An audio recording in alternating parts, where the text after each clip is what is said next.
Hello and welcome back to another evening of shared stories and adventures. Tonight we are going deep into one of the wildest, darkest, funniest, and honestly, most thought-provoking superhero stories ever told. We are covering the entire story of The Boys. And I do mean the entire story. We are going to go through everything from the real-world origins of how this franchise came to exist, all the way through 4 seasons of absolute chaos, betrayal, and some genuinely disturbing stuff that somehow also manages to be hilarious. If you have never seen The Boys, this is a perfect way to experience the whole thing. And if you have seen it, think of this as a nice refresher while you drift off. Now I should say right up front, The Boys is an extremely mature show. We are talking graphic violence, a lot of strong language, and some pretty heavy themes around politics, power, and corruption. I will be covering the story respectfully, but thoroughly, so just keep that in mind. This is not a kids' show, and this is not a kids' recap, but it is a fascinating story, and I think it is worth going through properly. So get comfortable, get cozy, grab a blanket if you need one, and let us start from the very beginning. And I mean the actual beginning, not the show itself, but how The Boys came to exist in the first place. Because the real-world story behind this franchise is honestly almost as interesting as the fiction. The Boys started life as a comic book. It was created by a writer named Garth Ennis and an artist named Darick Robertson. The first issue came out in October of 2006, and the series ran for 72 issues before wrapping up in November of 2012. Now, Garth Ennis was already pretty well known in the comic book world by this point.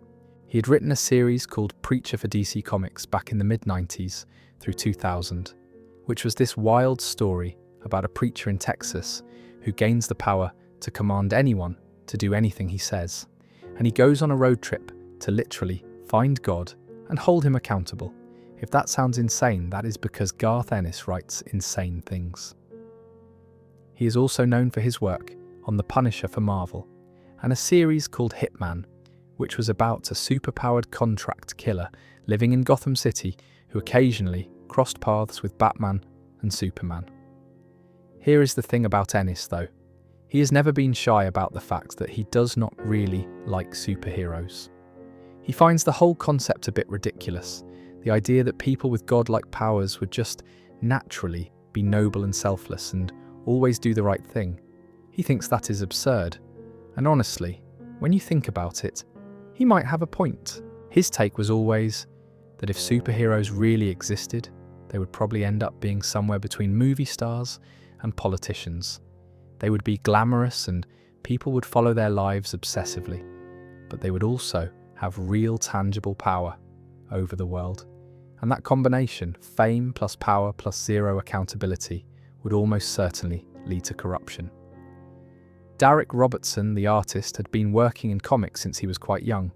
He got his first professional gig at 21, drawing for Justice League Quarterly back in 1991. He and Ennis had previously worked together on a Marvel series called Fury, which was a very violent Nick Fury story published through Marvel's Max imprint. That series was so over the top that it actually scared off George Clooney, who had been in talks to play Nick Fury in a solo film. Apparently, Clooney read the comics while researching the role and found a scene where Fury strangled an enemy to death with his own intestines. Clooney was out after that, but the creative partnership between Ennis and Robertson was locked in. Now here is a fun piece of history that most people do not know. The original pitch for The Boys was not what we ended up getting. Robertson recalled in an interview with Rolling Stone that Ennis originally pitched the idea as a team of private investigators living inside the actual DC universe, investigating the messes left behind by real DC superheroes. So in that version, Superman and Batman and Wonder Woman would have been the actual characters, and the boys would be the people cleaning up after them. The idea was that the superhero comics we all read would be the equivalent of propaganda, and the boys would show you what was really happening behind the scenes. Robertson thought that version was unworkable, and he convinced Ennis to use parody characters instead, which in hindsight was clearly the right call, because there is absolutely no way DC Comics would have let them publish a story where Superman is a violent psychopath. But the DNA of that original pitch is still there. The Seven, the superhero team in The Boys, are very obviously based on the Justice League. Homelander is Superman. Queen Maeve is Wonder Woman. A-Train is The Flash. The Deep is Aquaman. Black Noir is Batman. It is all right there, just with the serial numbers filed off. DC Comics actually did publish the first 6 issues of The Boys through their Wildstorm imprint, which was a label they owned that published more mature content. But after 6 issues, DC pulled the plug. They cancelled the series. Ennis later explained that DC was uneasy with the anti-superhero tone of the work, which makes sense when you think about it. DC Comics makes its money selling superhero stories. Publishing a comic that basically says all superheroes are terrible people was not exactly on brand for them. Robertson said at the time that DC was being good about reverting the rights so they could find a new publisher, and they did. The series was picked up by Dynamite Entertainment in 2007, and it ran there for the rest of its life. Dynamite also published the collected edition of those first 6 issues so people could read the whole thing from the start. The comic itself is set between 2006 and 2008 in a world where superheroes exist but are almost entirely corrupt. They are created by a corporation called Vought using a substance called Compound V, which is basically a super serum injected into babies. The public does not know any of this. They think superheroes are naturally born or that they got their powers through some kind of miraculous event. The reality is much more cynical. Vought creates the heroes, manages them, profits from them, and covers up all the horrible things they do. The Boys are a small covert CIA squad whose job is to monitor the superhero community and keep them in check, which often leads to extremely violent confrontations. Now, between 2008 and 2016, there were serious efforts to turn The Boys into a movie. Not just one movie, but a full trilogy.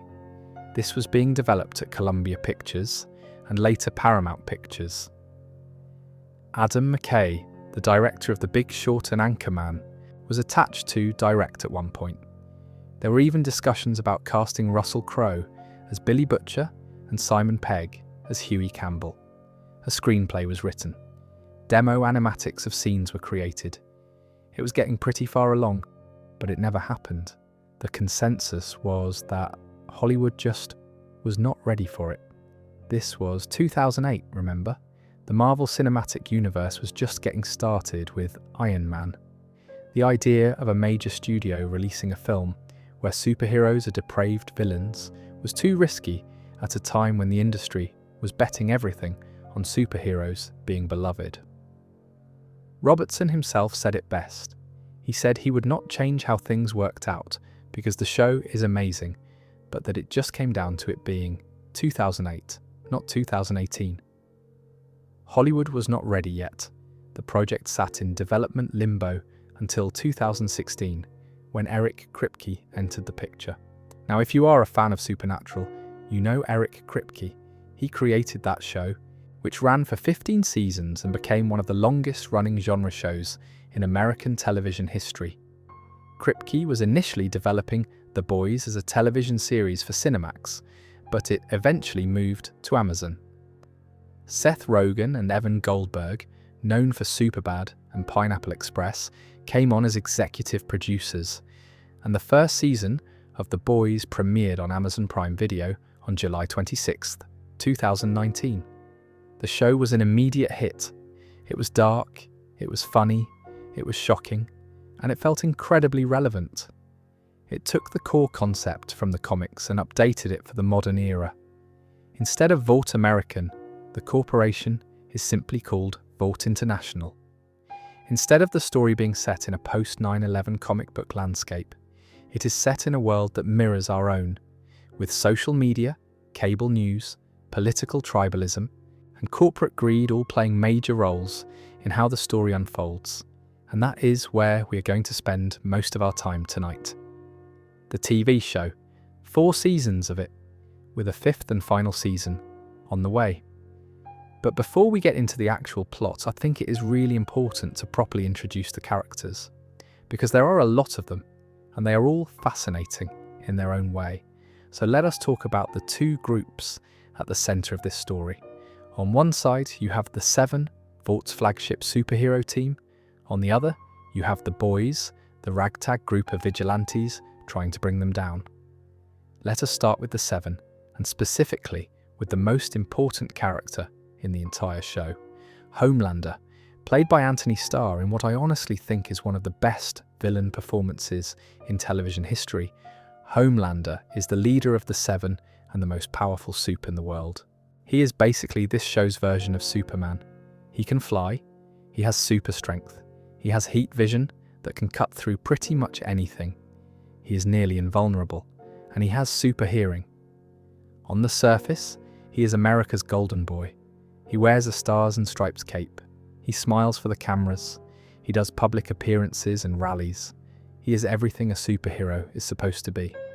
But underneath all of that, Homelander is deeply, profoundly broken. He was not raised by loving parents on a farm in Kansas. He was born in a Vought laboratory. His entire origin story, the one the public knows, is a complete fabrication. There was no miraculous landing from another planet. There was no humble upbringing. He was created in a lab, raised in a lab, tested and prodded and measured in a lab. The closest thing he had to a mother figure was Madeline Stillwell, the vice president of Vought who managed the Seven, and even that relationship is deeply unsettling. It is part maternal, part romantic, and entirely dysfunctional. Homelander craves love and approval more than anything, but he has absolutely no idea how to process those emotions in a healthy way, and when he does not get what he wants, he becomes terrifying.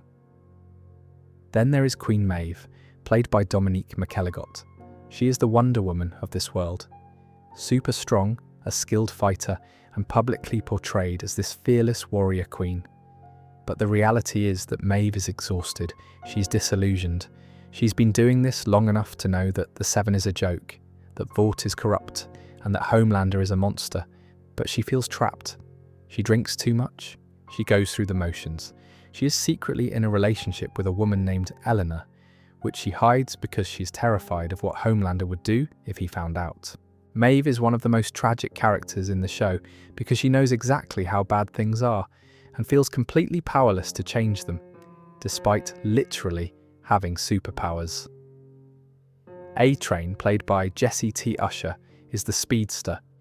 He is the Flash of this universe, the fastest man alive. He is charismatic, competitive, and desperate to stay relevant. He's also addicted to Compound V, the same substance that gives supes their powers in the first place. He takes it like a performance-enhancing drug because he is terrified of losing his spot on the Seven to a younger, faster hero. And it is his recklessness, his addiction, his carelessness that sets the entire story of the Boys into motion. But we will get to that. The Deep, played by Chase Crawford, is the Aquaman equivalent. He can breathe underwater, communicate with sea creatures, and he has enhanced strength. He is also, to put it bluntly, a deeply insecure, self-absorbed predator. One of the very first things we learn about him in the show is that he sexually assaults Starlight within hours of her joining the Seven. He abuses his position of power in the most despicable way, and yet the show also makes him pathetic in a way that is almost comedic. His arc involves being exiled from the Seven, joining a Scientology-like cult, and desperately trying to claw his way back to relevance. He is genuinely one of the funniest characters on the show, which is an uncomfortable thing to reconcile with how awful he is. Black Noir, played by Nathan Mitchell, is the Batman analogue. Silent, masked, mysterious, and absolutely lethal. For most of the first couple of seasons, we know almost nothing about him. He just shows up, does not speak, and is incredibly good at violence. The mystery around who he is and what his deal is becomes a really compelling subplot as the show goes on. Then there is Translucent, played by Alex Hassel. He is actually a character created specifically for the TV show. In the original comics, the seventh member of the Seven was a character called Jack from Jupiter, who was a parody of DC's Martian Manhunter. But for the show, they replaced him with Translucent, a hero who can turn invisible and has carbon fiber skin that makes him nearly indestructible. He does not last very long in the story, but he serves an important role in the early episodes. And then there is Starlight, Annie January, played by Erin Moriarty. She is probably the most important character alongside Homelander and Huey.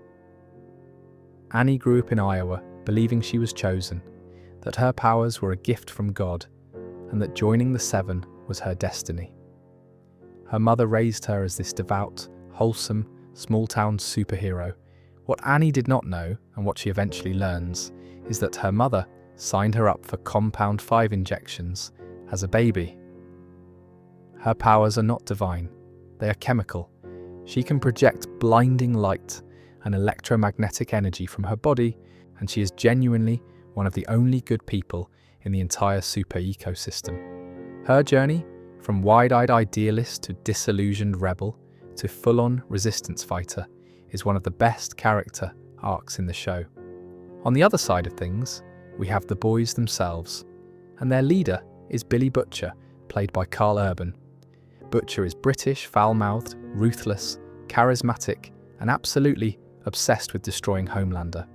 When we first meet him, he tells Huey that he is with the FBI, which is a lie. He is actually a rogue vigilante, a former CIA asset who has gone off the grid. His entire motivation, at least initially, is personal vengeance. He believes that Homelander raped and murdered his wife, Becca. That belief drives everything he does. Every manipulation, every dangerous plan, every morally questionable decision, it all comes back to his hatred of Homelander and what he did to Becca.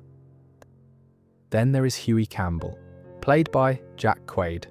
Huey is the audience surrogate, the ordinary person pulled into an extraordinary and horrifying world.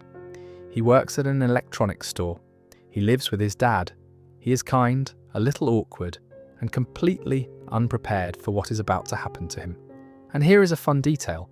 In the original comics by Garth Ennis and Derek Robertson, Huey was drawn to look like Simon Pegg, the British actor from Shaun of the Dead and Hot Fuzz. Robertson had seen Pegg in the sitcom Spaced and decided to base the character's appearance on him.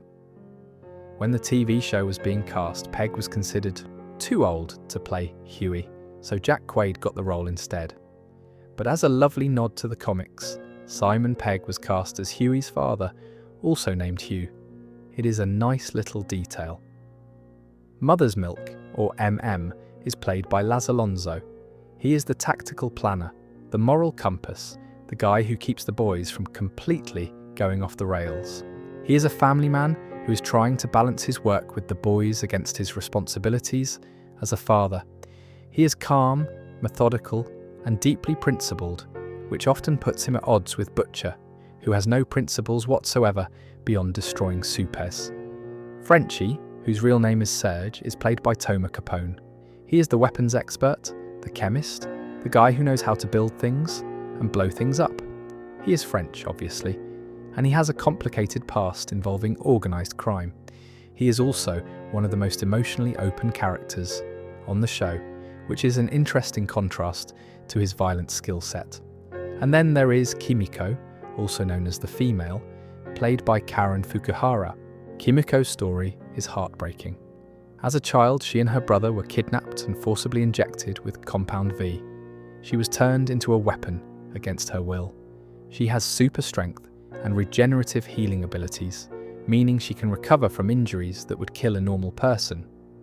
For most of the first season, she does not speak at all. She communicates through gestures and expressions. She is feral and traumatized when the boys first find her, but over time, she starts to open up, particularly through her bond with Frenchie, which becomes one of the most genuinely touching relationships in the whole show.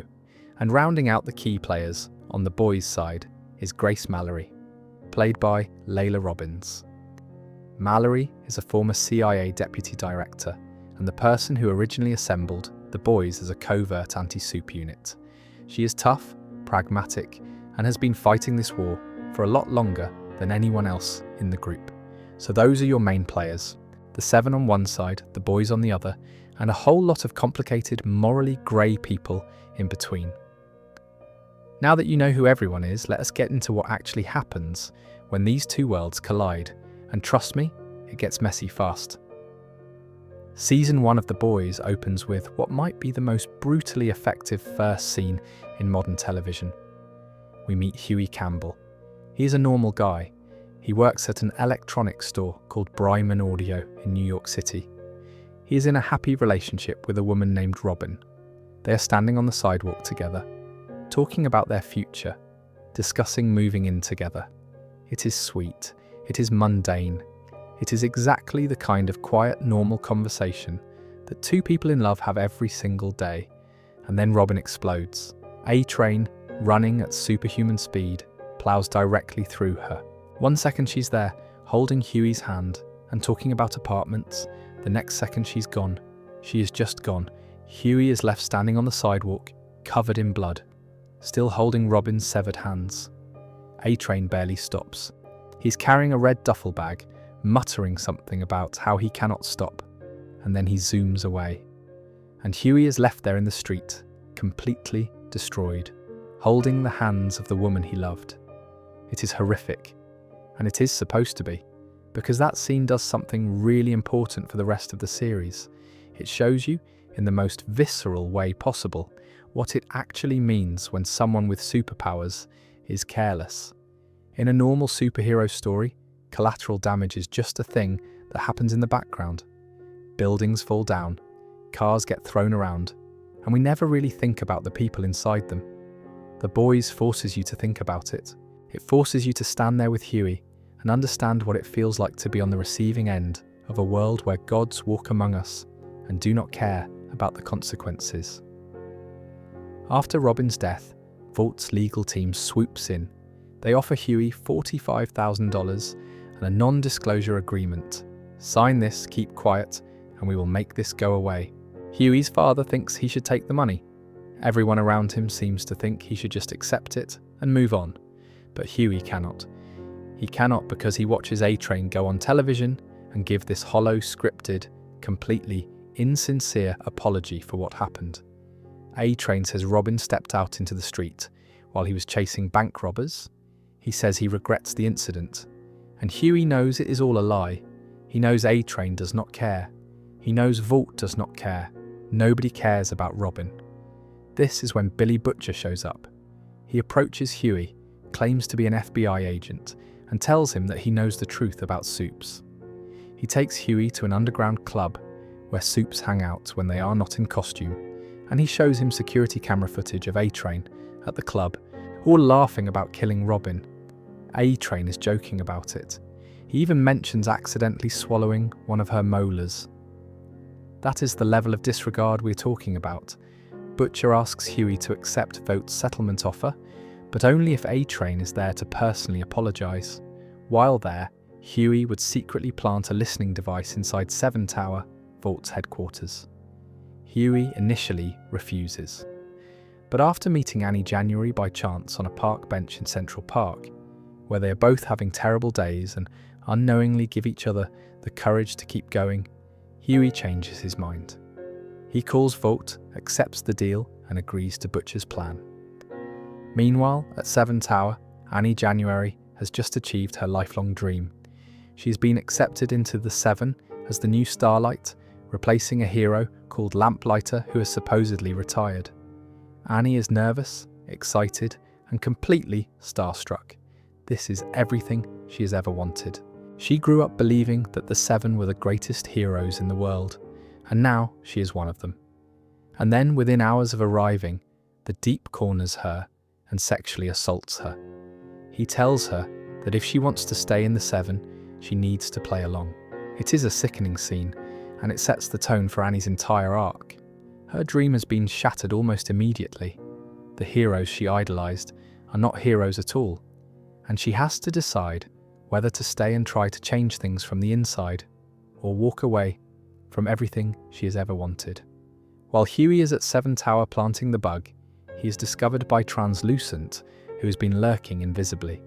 Translucent attacks him, but Butcher crashes through the storefront in his car and fights Translucent. Eventually, Huey manages to electrocute Translucent, knocking him unconscious. This is where Butcher reveals that he is not actually with the FBI. He is not with anyone. He is a rogue vigilante, and he has just dragged Huey into something much bigger and more dangerous than either of them fully understands.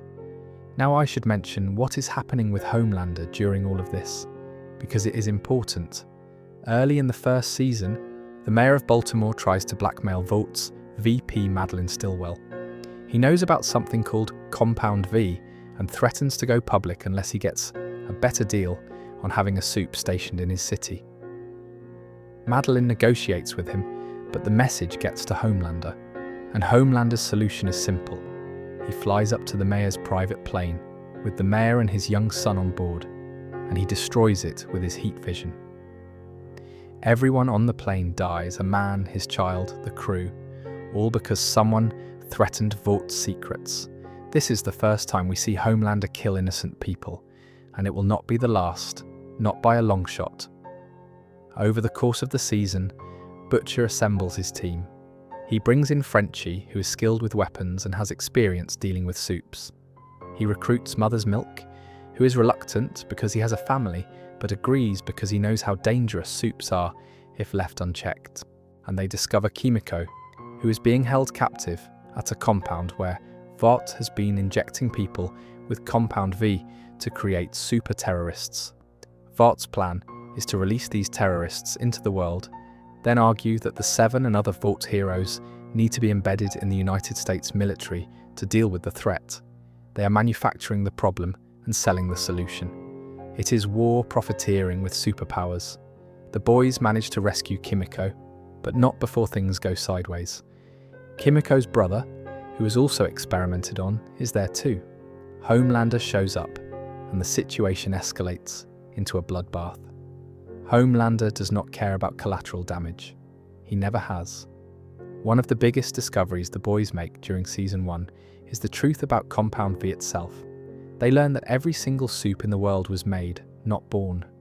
There are no miraculous origins, no alien planets, no radioactive spider bites.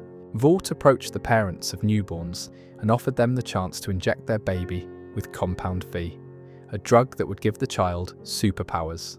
Some parents were told, others were not. Some babies were experimented on without anyone's knowledge or consent. The entire superhero industry, the movies, the merchandise, the theme parks, the public adoration, all of it is built on a lie. Heroes are a product manufactured and sold by a corporation that has been doing this for decades. Huey and Annie, who met as strangers on that park bench, start to develop a real connection. They go on dates, they talk, they share their frustrations. Huey does not know that Annie is Starlight. Annie does not know that Huey is working with the boys. When the truth eventually comes out, it devastates both of them. Annie feels used and betrayed. Huey feels guilty and conflicted. Their relationship becomes one of the emotional anchors of the entire series. This question of whether two people on opposite sides of a hidden war can find a way to trust each other. There is a scene in Season 1 that I think is one of the most important in the entire show, and it involves a plane. Homelander and Queen Maeve are sent to rescue a hijacked commercial aircraft. They get on the plane. Homelander kills one of the hijackers, but then, in a moment of carelessness, he uses his heat vision and accidentally destroys the flight controls. The plane is now going to crash no matter what. The passengers are begging for help. Children are crying. Maeve is pleading with Homelander to do something, to carry people off the plane, to try something, anything. And Homelander says no. He says that if they save some people, but not all of them, the survivors will talk. They will tell the world that Homelander failed, that he could not save everyone. And Homelander cannot allow that. He would rather let every single person on that plane die than risk his public image. So he grabs Maeve and they fly away. They leave hundreds of innocent people to crash into the ocean. Maeve is shattered by this. It is the moment that breaks her completely. She knows exactly what Homelander is, and she knows she cannot stop him. She cannot even tell anyone, because who would believe her? And who could protect her from him if he decided to retaliate? As the season builds toward its climax, A-Train's addiction to Compound V gets worse and worse. He is taking it constantly to maintain his speed, which is causing serious health problems. His paranoia is increasing. He starts to suspect that something is wrong with Starlight, that she might be feeding information to outsiders. He is right, of course, but his suspicions are partly fueled by the drug itself. In the Season 1 finale, everything comes to a head. A-Train confronts Starlight and they fight, but his body cannot handle the strain of all the Compound V, and he has a massive heart attack. Despite everything A-Train has done, despite the fact that he killed Robin, Huey cannot let him die. He calls for help. Starlight takes over, trying to save A-Train's life. She lets Huey escape. It is a moment that says something really important about who Huey is as a person. He is not a killer. He is not driven by pure vengeance. Even when he has every reason to want A-Train dead, he cannot bring himself to let it happen. Meanwhile, Butcher has been playing his own game.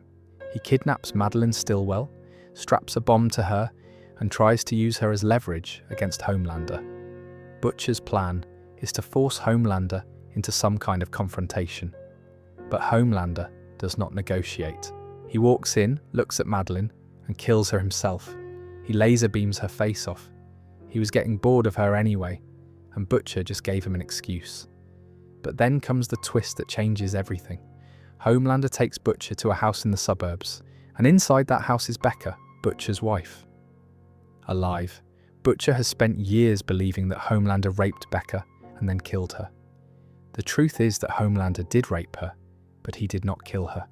Instead, Vought has been keeping her hidden in a controlled suburban environment, raising her son, Homelander's son, a boy named Ryan. Butcher stands there, looking at his wife, alive, with a child who is the product of the worst thing that ever happened to her, and the child has Homelander's powers. It is an absolutely devastating moment. The boys are framed for Madeline Stillwell's death and become public fugitives. The team is scattered.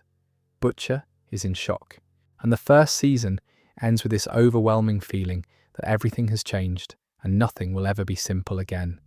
If you are still with me, that is the end of Season 1. It set the table for everything that comes after. And honestly, if you're starting to feel sleepy, that is perfectly okay. I will keep going. There is a lot more story to tell. Season 2 picks up with the boys in a really bad place. They are wanted by the law, hunted by supes, and scattered. Butcher has disappeared completely. Nobody knows where he is. The rest of the team, Huey, Frenchie, Mother's Milk, and Kimiko, are hiding out, trying to keep a low profile and failing at it. They are living in a dingy basement, constantly looking over their shoulders and trying to figure out what to do next. Meanwhile, Starlight is still inside the Seven, but now she is actively working as a double agent. She is feeding information back to Huey and the boys when she can, but it is incredibly dangerous. If Homelander found out, he would kill her. No question. Now there is an important player who becomes a much bigger deal in Season 2, and he is someone we need to talk about. Stan Edgar, played by Giancarlo Esposito.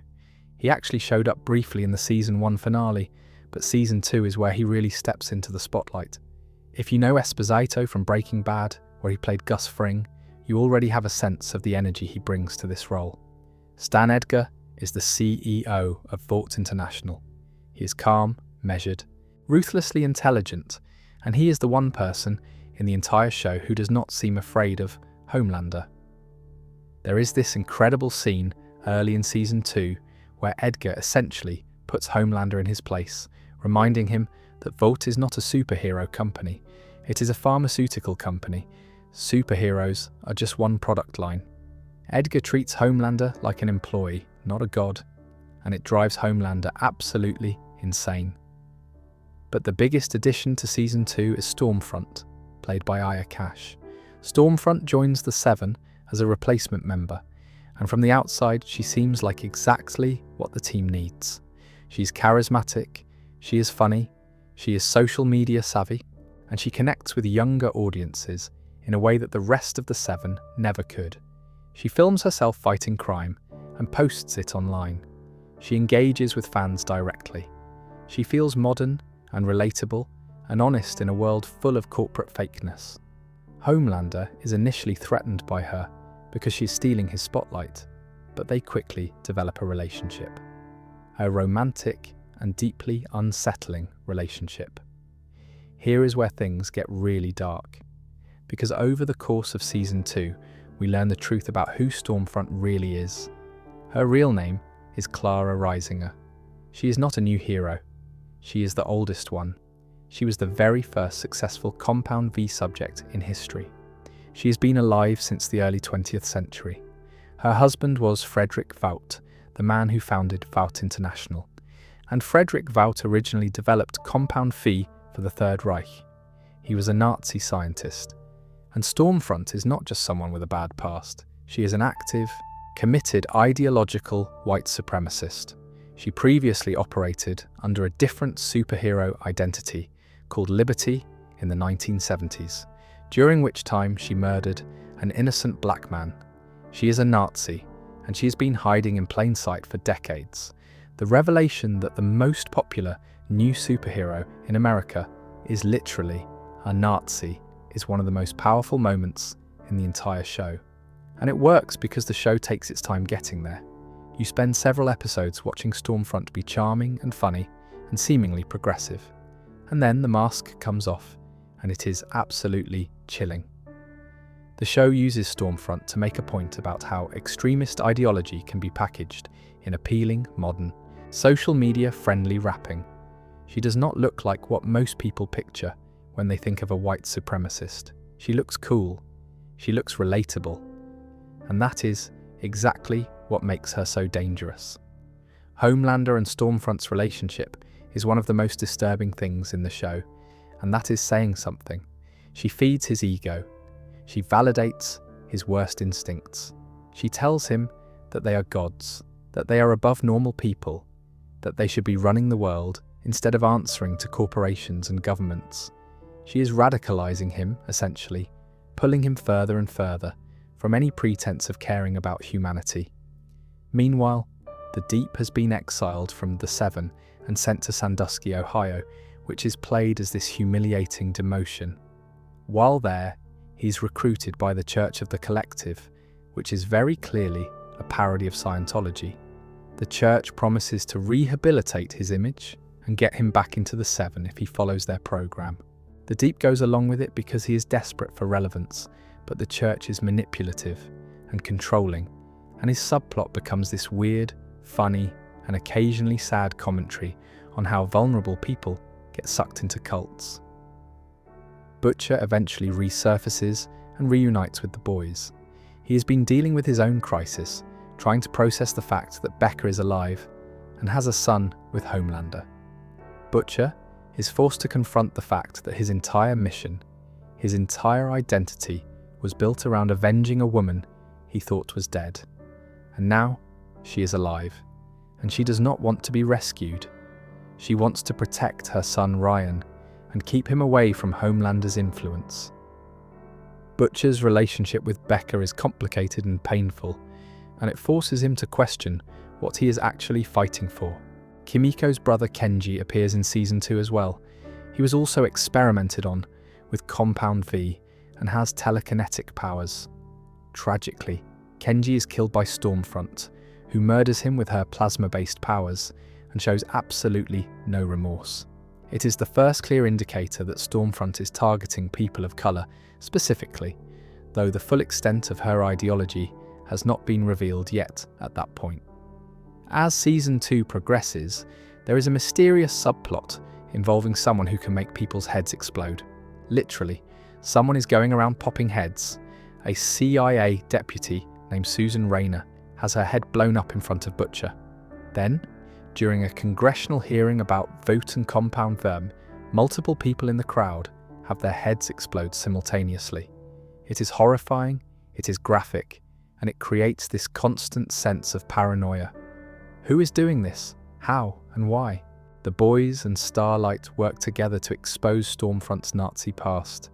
They find evidence linking her to Liberty, her previous identity, and to Frederick Vought's work for the Third Reich. The information goes public, and it causes a massive scandal. Stormfront's support collapses overnight. The hero that millions of people had been cheering for is revealed to be a literal Nazi, and the fallout is immediate and severe. The Season 2 finale is intense. There is a confrontation between Stormfront, Becca, and Becca's son Ryan. Stormfront attacks Becca, and Ryan, who has been suppressing his powers throughout the entire season, unleashes them for the first time. He blasts Stormfront with heat vision, destroying her. She is left as a severely burned, barely alive mess. But in the chaos, Becca is fatally wounded. She is dying. And with her last breaths, she begs Butcher to take care of Ryan. She tells him to make her son a good person, to not let Homelander turn him into a monster. This is one of the most emotionally devastating moments in the show. Butcher, who hates everything about supes, who has dedicated his life to destroying them, is being asked by the woman he loves to raise a soup child. A child who is the biological son of his worst enemy. It is an impossible ask, and yet Becca's dying wish is the one thing Butcher cannot bring himself to refuse. Queen Maeve, who has been quietly gathering evidence against Homelander all season, finally plays her card. She has the footage of Homelander abandoning the passengers on the hijacked plane. She tells Homelander that if he harms Starlight, Maeve, or anyone else, she will release the footage. It forces a stalemate. Homelander cannot act against the boys or their allies without risking his public image, which is the one thing he cares about more than anything. The boys are cleared of the charges against them. They are no longer fugitives. Ryan is taken into CIA custody, where he can hopefully be raised away from Homelander's influence, and things settle into something that almost resembles peace. But then comes the final twist of Season 2, the head popper, the mysterious person who's been making people's heads explode all season. In the final moments, we learn who it is. Victoria Newman. Congresswoman Victoria Newman, played by Claudia Dumit. She has been publicly presenting herself as an anti-soup activist, a progressive politician who wants to hold Vought accountable and protect ordinary citizens from super abuse. She founded the Federal Bureau of Superhuman Affairs. She is everything she appears to be on the surface, a crusader for justice, and she is a soupy herself. She has the power to manipulate blood, to make it boil and burst, which is how she has been popping heads. She murdered CIA Deputy Director Susan Rayner. She murdered members of Congress. She murdered Jonah Vogelbaum, the scientist who helped create Homelander. And she did it all while maintaining her public image as an anti-soup hero. The kicker, Victoria Newman was adopted by Stan Edgar from a soup orphanage called Red River. Her birth name is Nadia. She presumably killed her birth parents, either accidentally or intentionally, with her powers. Edgar took her in, raised her, and has been using her as a weapon ever since. She is a puppet who thinks she is a player, and her true loyalties are one of the biggest questions going into Season 3. Huey, who does not know any of this, has actually taken a job working for Newman at the Federal Bureau of Superhuman Affairs. He thinks he is finally doing something good, fighting the system from within. He has no idea that his boss is the most dangerous person in the room. And that is where Season 2 leaves us. Stormfront is exposed and destroyed. Becca is dead. Ryan is in custody. The boys are free but broken. And the biggest threat they face might not be Homelander at all. It might be the politician standing right next to them, smiling for the cameras, waiting to make her next move. Season 2 really expands the scope of the show from a story about one man's revenge to a story about systemic corruption, political manipulation, and how power really works in the modern world. It is darker, more complex, and somehow even more relevant than the first season. The show was clearly finding its voice and the parallels to real-world politics were becoming sharper with every episode. If you thought things could not get any more complicated, well, you would be wrong. Season 3 of The Boys is where the show really goes for broke. It takes place roughly 1 year after the events of Season 2, and the landscape has shifted in some interesting ways. The boys are no longer fugitives. In fact, they are now technically working for the government. They have been brought under the umbrella of Victoria Neumann's Federal Bureau of Superhuman Affairs, the FBSA. Their job is to apprehend problematic supes, the ones who are causing too much damage or generating too much bad press for Vought to cover up. It is not exactly what Butcher had in mind when he started his crusade against superheroes, but it is legal, it is funded, and it gives them a certain amount of protection. Huey has gone even further into the system. He is working directly for Victoria Neumann as her assistant. He is wearing suits, going to meetings, and trying to make a difference through policy and legislation rather than violence. He genuinely believes that Neumann is one of the good ones, a politician who wants to hold supers accountable. He has no idea that she is a supe herself, and he certainly has no idea that she is the one who has been popping people's heads all over Washington. Homelander, meanwhile, is more unhinged than ever. With Stormfront gone, and Maeve holding the plane footage over his head, he has been in a kind of forced truce with the boys, but it is eating him alive. Homelander does not do restraint. He does not do compromise. He has been simmering with rage for an entire year, and he is ready to boil over.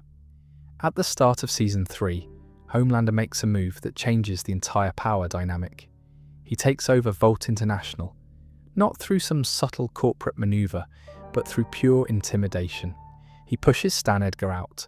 He forces Starlight into a fake public relationship with him, using her as a PR tool while simultaneously making her life miserable.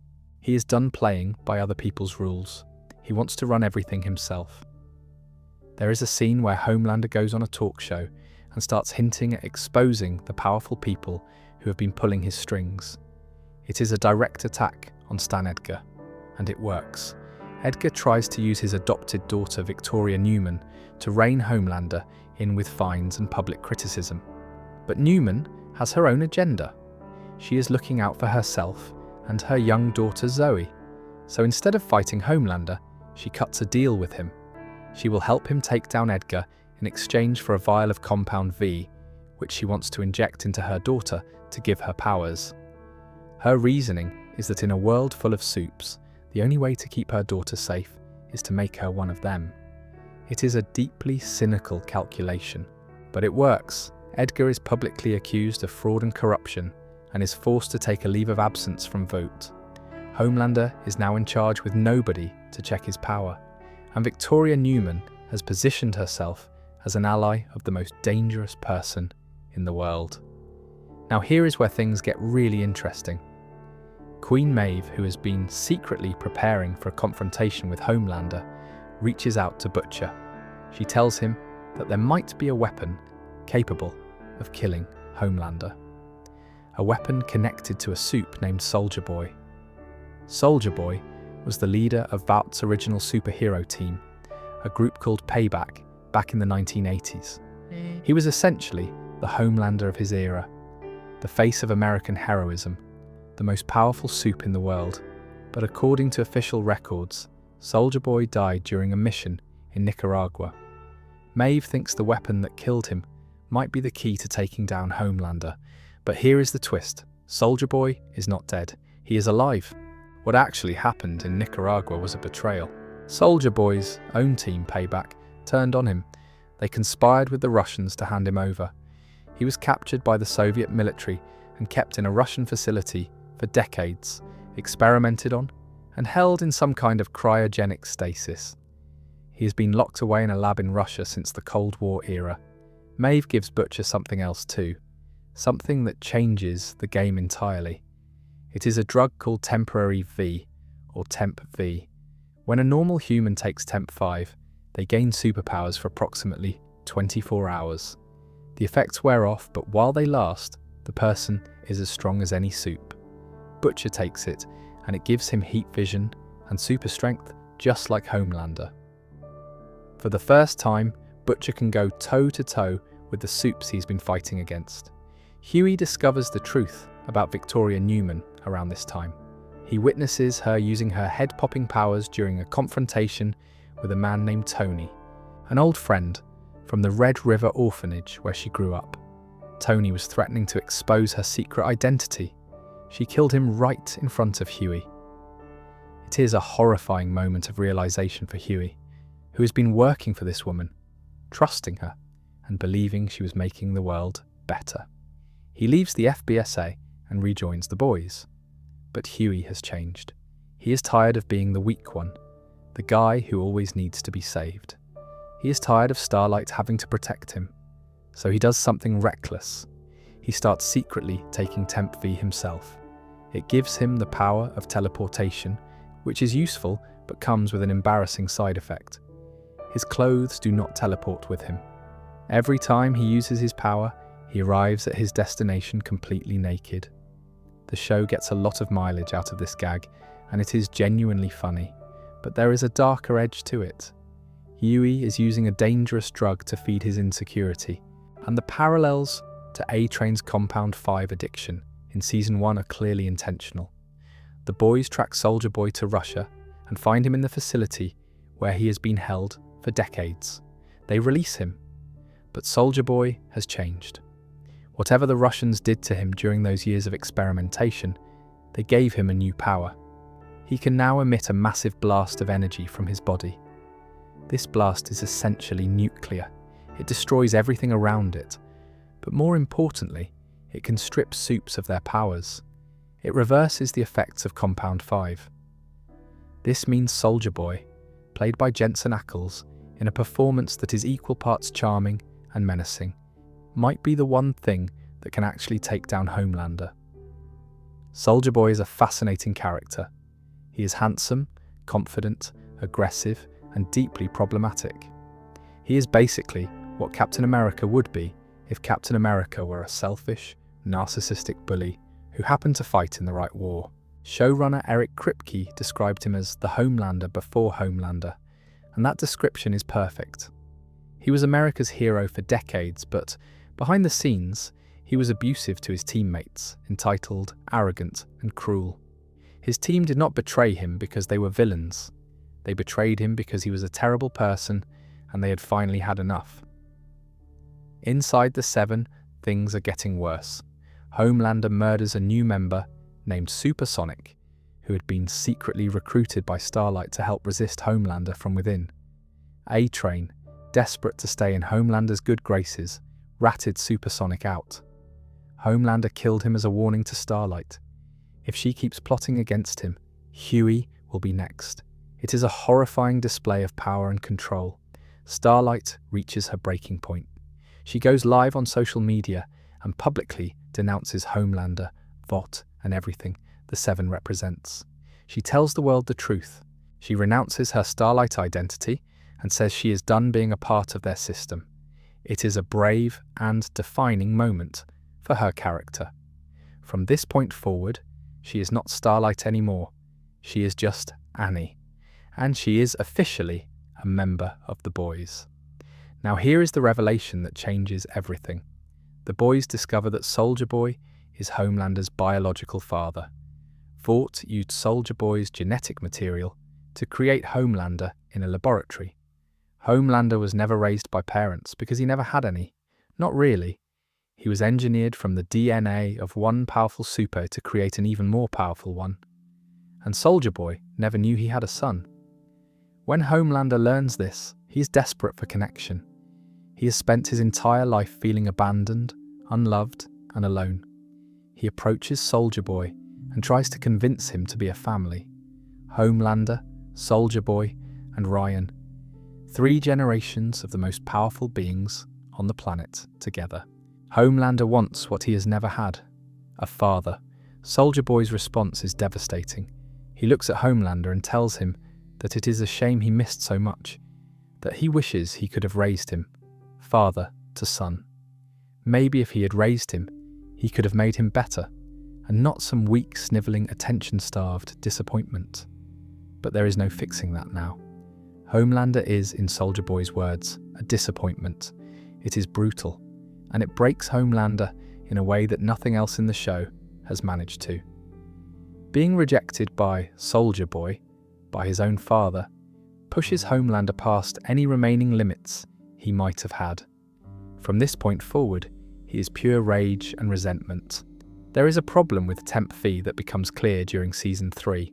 Starlight discovers that if you take 3 to 5 doses of the drug, it will kill you. The damage it does to the brain is irreversible. Butcher has already taken more than that. So has Huey. The drug that was supposed to level the playing field is actually a death sentence. Butcher also does something unforgivable during this season that involves Ryan. Ryan is Becca's son, the boy Butcher promised to protect, but Butcher is so consumed by his mission to kill Homelander that he pushes Ryan away. He says cruel things to the boy, things designed to hurt, to make Ryan want to leave.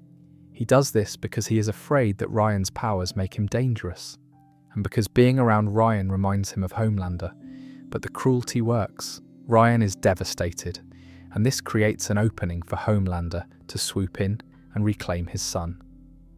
Victoria Newman, playing her own game, gives Homelander the address where Ryan is being kept by Grace Mallory. Homelander goes there and takes Ryan. The boy, heartbroken by Butcher's rejection and confused about his place in the world, chooses to go with his biological father. He calls Homelander Dad. It is a chilling moment because you can see the trajectory. Ryan is good. Ryan has Becca's kindness, but he is now in the hands of the most dangerous and manipulative person alive. The Season 3 finale is a massive confrontation at Vought Tower. The boys, Butcher, Starlight, and Queen Maeve all converge to try to stop Homelander once and for all, with Soldier Boy as their weapon. But things go sideways. Soldier Boy does not care about collateral damage. He is ready to unleash his blast, which would strip everyone in the building of their powers, including Maeve and potentially Ryan. Butcher makes a choice. He turns on Soldier Boy to protect Ryan, honouring his promise to Becca even at the cost of their best chance at killing Homelander. The fight is chaotic. Maeve tackles Soldier Boy out of the building just as he releases his blast. The explosion happens in mid-air. Maeve survives barely, but she loses her powers permanently. Soldier Boy is captured by the government and put back into cryogenic stasis. Homelander escapes with Ryan, and Butcher ends up in the hospital where a doctor tells him the truth. The Temp Fee has given him a brain tumour. He has roughly 12 to 18 months to live. Homelander kills Black Noir during the finale, punching his fist through his stomach, because Noir knew the truth about Soldier Boy being Homelander's father, and never told him. It is a moment that shows just how far gone Homelander is. He killed one of his own team members over a secret. The season ends with several major developments. Victoria Newman is announced as the vice presidential running mate for presidential candidate Robert Singer. She is one step closer to the White House. Annie has officially joined the boys. Mother's Milk has taken over as the team's leader, since Butcher is in no condition to lead, and Butcher is hiding his terminal diagnosis from everyone. But the most important scene in the entire season is the very last one. Homelander is standing outside Vought Tower with Ryan, appearing before a crowd of his supporters. A protester throws a can at Ryan. Without hesitation, Homelander uses his heat vision to kill the protester on the spot. He vaporizes a man's head in broad daylight, in front of hundreds of people on camera. There is a long, tense silence, and then Homelander's supporters start cheering. They cheer for him. They saw him murder a man in cold blood, and they loved it. Showrunner Eric Kripke later confirmed that this scene was a direct reference to a claim once made by a certain former US president that he could shoot someone on Fifth Avenue and not lose any voters. It is one of the most chilling moments in the entire series because it is not really about superheroes at all. It is about the real world. It is about the terrifying realization that some people will support a powerful person no matter what they do, as long as that person makes them feel like they are on the winning team. And the very last shot is of Ryan, standing next to his father, watching the crowd cheer for a murder. And slowly, almost imperceptibly, he starts to smile. That smile is the scariest thing in the whole show. Season 4 of The Boys is where everything really starts to feel like the end game. If the first 3 seasons were about setting up the pieces, Season 4 is about watching them crash into each other. The stakes are higher than they have ever been, the alliances are more fragile, and the line between the heroes and the villains has never been blurrier. When we pick up, Homelander has essentially achieved what he always wanted. He is running Vought International. He has his son Ryan by his side. He has a cult-like following among a significant portion of the American public, and he has no one left who can challenge him. Stan Edgar has been ousted, Queen Maeve lost her powers and is out of the picture, Starlight has defected, and the only person who was powerful enough to take him down, Soldier Boy, is back in cryogenic storage somewhere in a government facility. To solidify his control, Homelander brings in 2 new allies. The first is Sister Sage, played by Susan Hayward. Sage is described as the smartest person on the planet. Her Compound V given ability is superhuman intelligence. She can analyze any situation, predict outcomes, and devise strategies that are almost impossible to counter.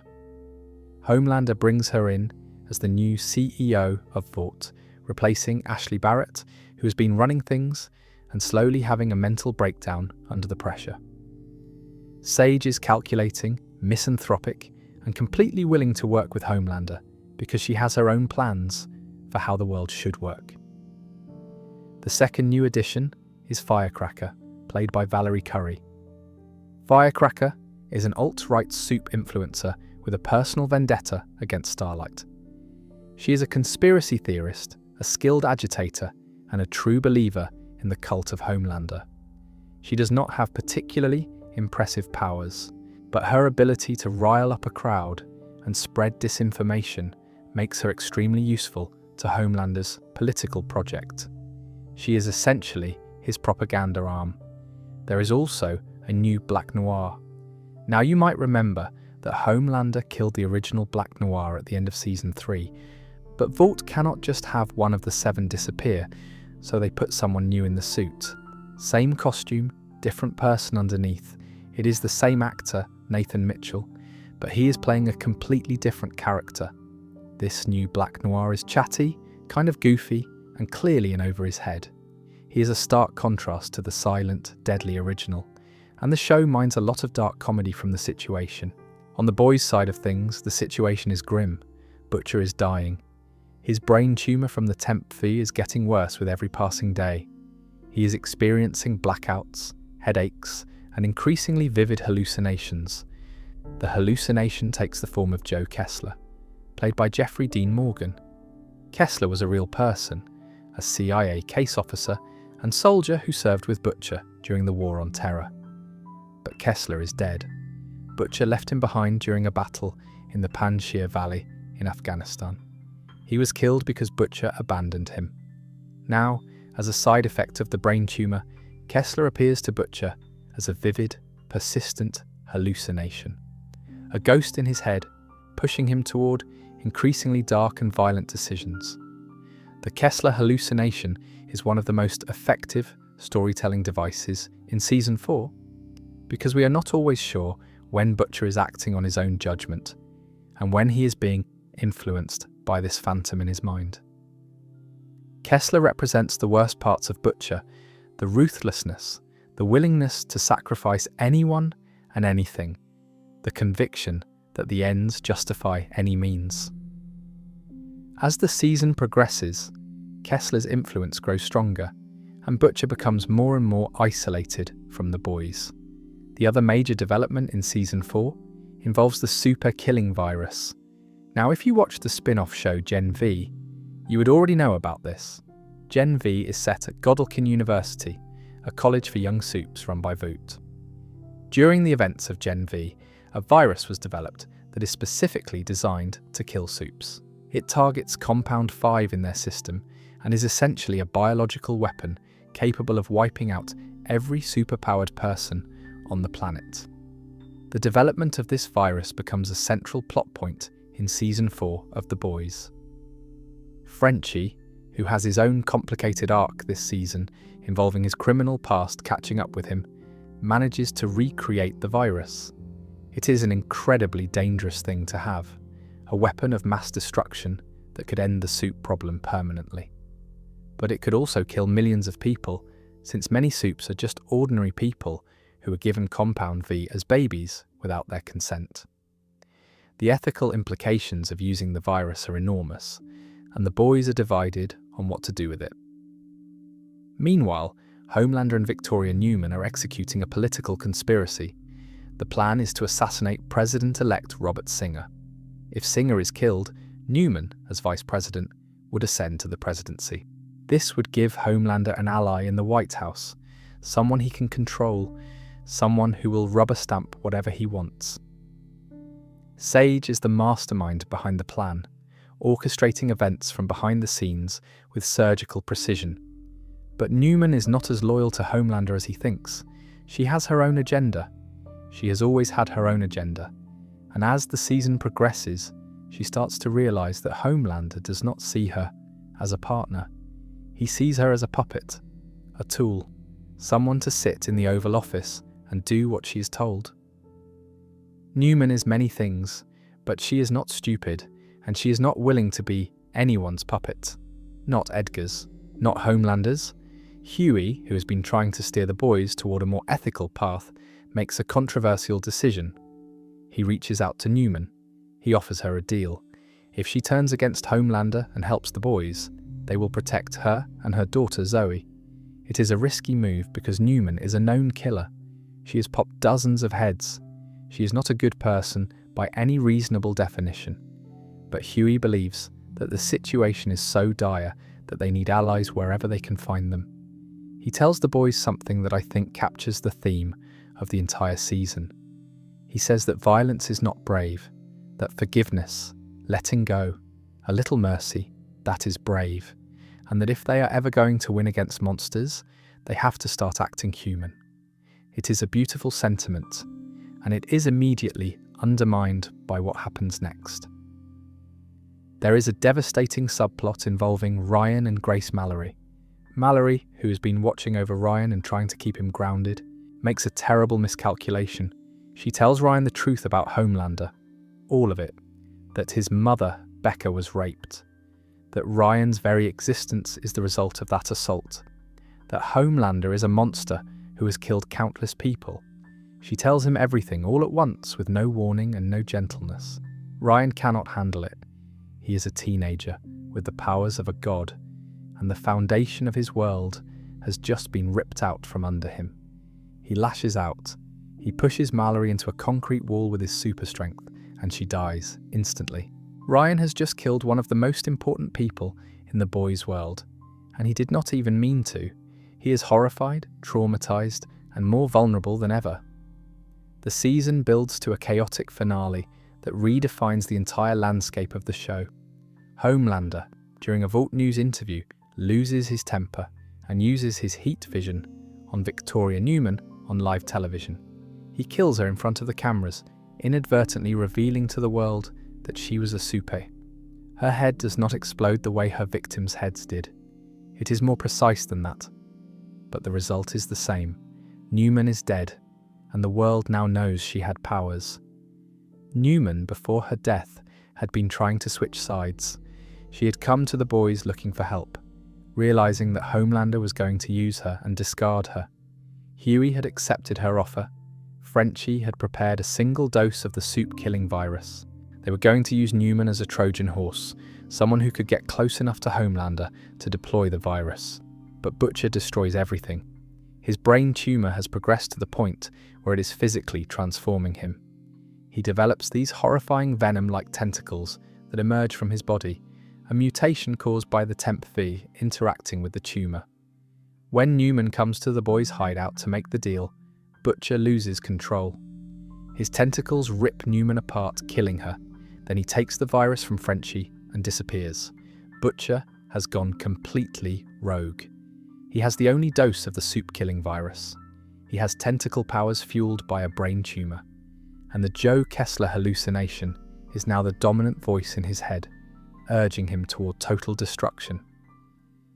Meanwhile, Sage's master plan comes together with terrifying precision. She has leaked footage that implicates President Singer in Neumann's death. Singer is arrested. With Newman dead and Singer imprisoned, the line of succession kicks in. The Speaker of the House, a man named Calhoun, is next in line for the presidency. And Calhoun is completely loyal to Homelander. He is a true believer. Homelander gets everything he wanted. Calhoun pledges allegiance to him. Supes are embedded in law enforcement in every state and city across the country, with Homelander in complete control. It is a fascist superhero state, the thing that everyone was afraid of, the thing that the boys were fighting to prevent has happened. Homelander has taken over America. The season ends with the boys imprisoned. Annie is on the run. Butcher is out there somewhere with the virus and his tentacles and his hallucination. And Homelander is sitting in the wreckage of his office at Vought Tower, thinking he has lost, when Sage walks in and explains that this was actually the plan all along. Every disaster, every setback was part of her strategy to get Homelander into a position of absolute power. And then, after the credits, there is one final scene. A stinger. We see the cryogenic facility where Soldier Boy has been stored.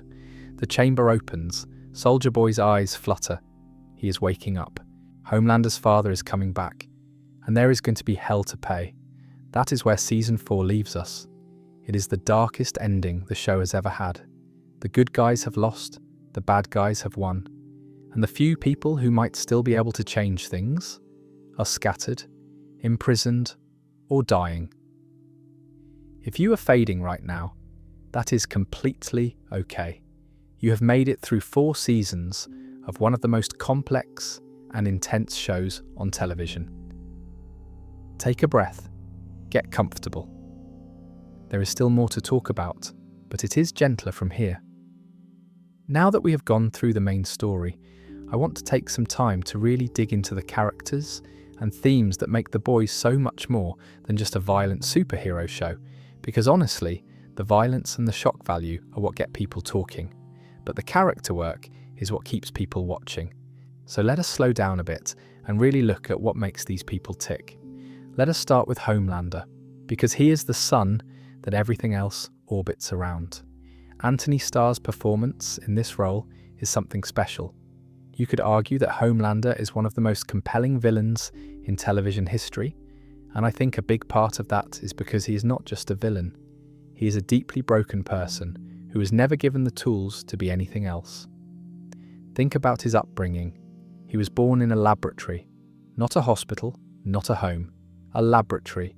He was the product of a corporate experiment, created from Soldier Boy's genetic material and injected with the most powerful version of Compound V that Vought could engineer. From the moment he was born, he was treated as a product, not a person. He was tested, he was measured, he was evaluated for his commercial potential. The closest thing he had to parental affection was Madeline Stillwell, who was not his mother, but played a maternal role that was deeply entangled with something much more inappropriate. Homelander craves love. That is his core wound. He wants to be loved the way a child wants to be loved by their parents, unconditionally and completely. But he has no framework for understanding what healthy love looks like. When he does not get the affection he wants, he becomes dangerous. When he feels rejected, he becomes violent. When he feels threatened, he becomes lethal. And because he is the most powerful being on the planet, there is nobody who can stop him when he spirals. The tragedy of Homelander is that there were moments early on where you can see the possibility of a different outcome. If someone had shown him genuine kindness, if Vought had treated him like a person instead of a weapon, if he had been raised by someone who actually cared about him. But none of that happened, and by the time we meet him in the show, it is far too late. He is too damaged, too powerful, and too far gone. The show asks you to understand why he became what he is without asking you to excuse it. And that is a really difficult thing to pull off in storytelling, but they do it beautifully. His relationship with Ryan is the most heartbreaking part of his story, because Homelander genuinely loves Ryan in his own twisted, possessive way. He wants to be the father he never had. He wants to give Ryan the childhood he was denied, but he does not know how to love without controlling. He does not know how to parent without dominating. And every episode, you can see Ryan being pulled between his mother's goodness and his father's darkness. And you just know that one of those forces is going to win eventually. Now let us talk about Billy Butcher, because Butcher is almost as complicated as Homelander, just from the opposite direction. Butcher is not a good person. The show makes that clear very early on. He lies, he manipulates, he uses people, he puts his team in danger over and over again because he's too consumed by his mission to care about their safety. He is not fighting for justice. He is fighting for revenge. But here is the thing about Butcher. He knows he is not a good person, and that self-awareness is what makes him interesting. He knows that his crusade against Homelander is fueled by personal hatred, not noble principles. He knows that the things he does to achieve his goals are often just as bad as the things the supes do, and there is a part of him, a small part buried deep down, that actually wants to be better. That part of him is what responded to Becca. It is what made him promise to take care of Ryan. It is what keeps him coming back to the boys, even when he has every reason to go it alone. The tension between who Butcher is and who he could be is the engine of his character. Every season pushes him closer to a breaking point, and every season you wonder if this is going to be the time he crosses a line that he cannot come back from. Season 4 arguably shows him crossing that line. He is dying, he is hallucinating, he has been transformed into something inhuman by the 10th VA, and he murdered Victoria Newman and stole the virus. He has become, in many ways, the monster he was always fighting against. Huey's journey is a counterpoint to Butcher's. Where Butcher gets darker and more destructive over time, Huey tries to get better. He starts the series as a traumatized, powerless young man who has lost the woman he loved. He is angry, but his anger is tempered by his fundamental decency. He cannot bring himself to let A-Train die. He cannot bring himself to abandon his principles, even when everyone around him is telling him that principles are a luxury he cannot afford. Huey's relationship with Annie is the emotional heart of the show. They meet as strangers, fall in love, discover that they are on opposite sides of a hidden conflict, break apart, come back together, and then have to navigate a world that is constantly trying to tear them apart. Their relationship is not perfect. Huey struggles with feeling inadequate next to a woman who can literally shoot light from her hands. Annie struggles with trusting someone who initially approached her under false pretenses, but they keep choosing each other, and in a show that is full of cynicism and darkness, that choice feels revolutionary. Annie herself is one of the best written characters in the show. She starts as an idealist and is systematically stripped of her illusions. She joins the Seven, expecting heroes, and finds predators. She dates Huey, expecting honesty, and discovers deception. She tries to change the system from within and is forced out. And yet, through all of that, she never becomes cynical. She gets angry, she gets tough, she makes hard choices, but she never stops believing that things can be better. She is the moral compass of the entire franchise, and the fact that she ends up joining the Boys, a group of violent vigilantes, while still maintaining her core values, is a testament to how well her character is written. Mother's Milk is the character I think does not get enough credit. He is the adult in the room, the one who actually thinks about consequences, the one who tries to keep everyone alive and on the right side of the line. His obsession with killing Soldier Boy stems from a deeply personal tragedy. Soldier Boy was responsible for the death of MM's family members, and that trauma drives him throughout Season 3. But unlike Butcher, MM does not let his trauma consume him entirely. He channels it into being a better leader, a better father, and a more ethical person. He takes over the boys when Butcher is no longer fit to lead, and he does it with integrity. Frenchie and Kimiko's relationship is one of the most genuinely touching things in the show. These are two people who have been through unspeakable trauma. Frenchie has a criminal past that includes violence he deeply regrets. Kimiko was kidnapped as a child and turned into a weapon against her will. Neither of them should be capable of tenderness after what they have been through, but they find it in each other. Frenchie learns sign language to communicate with Kimiko. Kimiko slowly opens up and lets someone in for the first time. Their bond is not romantic for most of the series. It is something deeper than that. It is two broken people recognizing each other's pain and choosing to stay close anyway. Let us talk about what The Boys is really about, thematically, because I think this is where the show elevates itself from being a really good superhero deconstruction to being genuinely important television. On the surface, The Boys is about corrupt superheroes, but underneath that, it is about corporate power and how corporations shape our reality. Vought International is not just a company that makes superheroes. It is a company that manufactures public perception. It decides who is a hero and who is a villain. It controls the narrative. It buys politicians, silences critics, and covers up atrocities. Vought is every corporate entity that has ever prioritized profit over people, and the superheroes are just the product they are selling. The show argues that the real supervillains are not the people with laser eyes and super strength. They are the people in boardrooms making decisions that affect millions of lives while never being held accountable. The show is also about celebrity culture and how we worship people we do not actually know. The Seven are treated like movie stars. They have merchandise, theme parks, movie franchises. People dress up as them. People cry when they meet them. And none of these people have any idea who the Seven really are behind closed doors.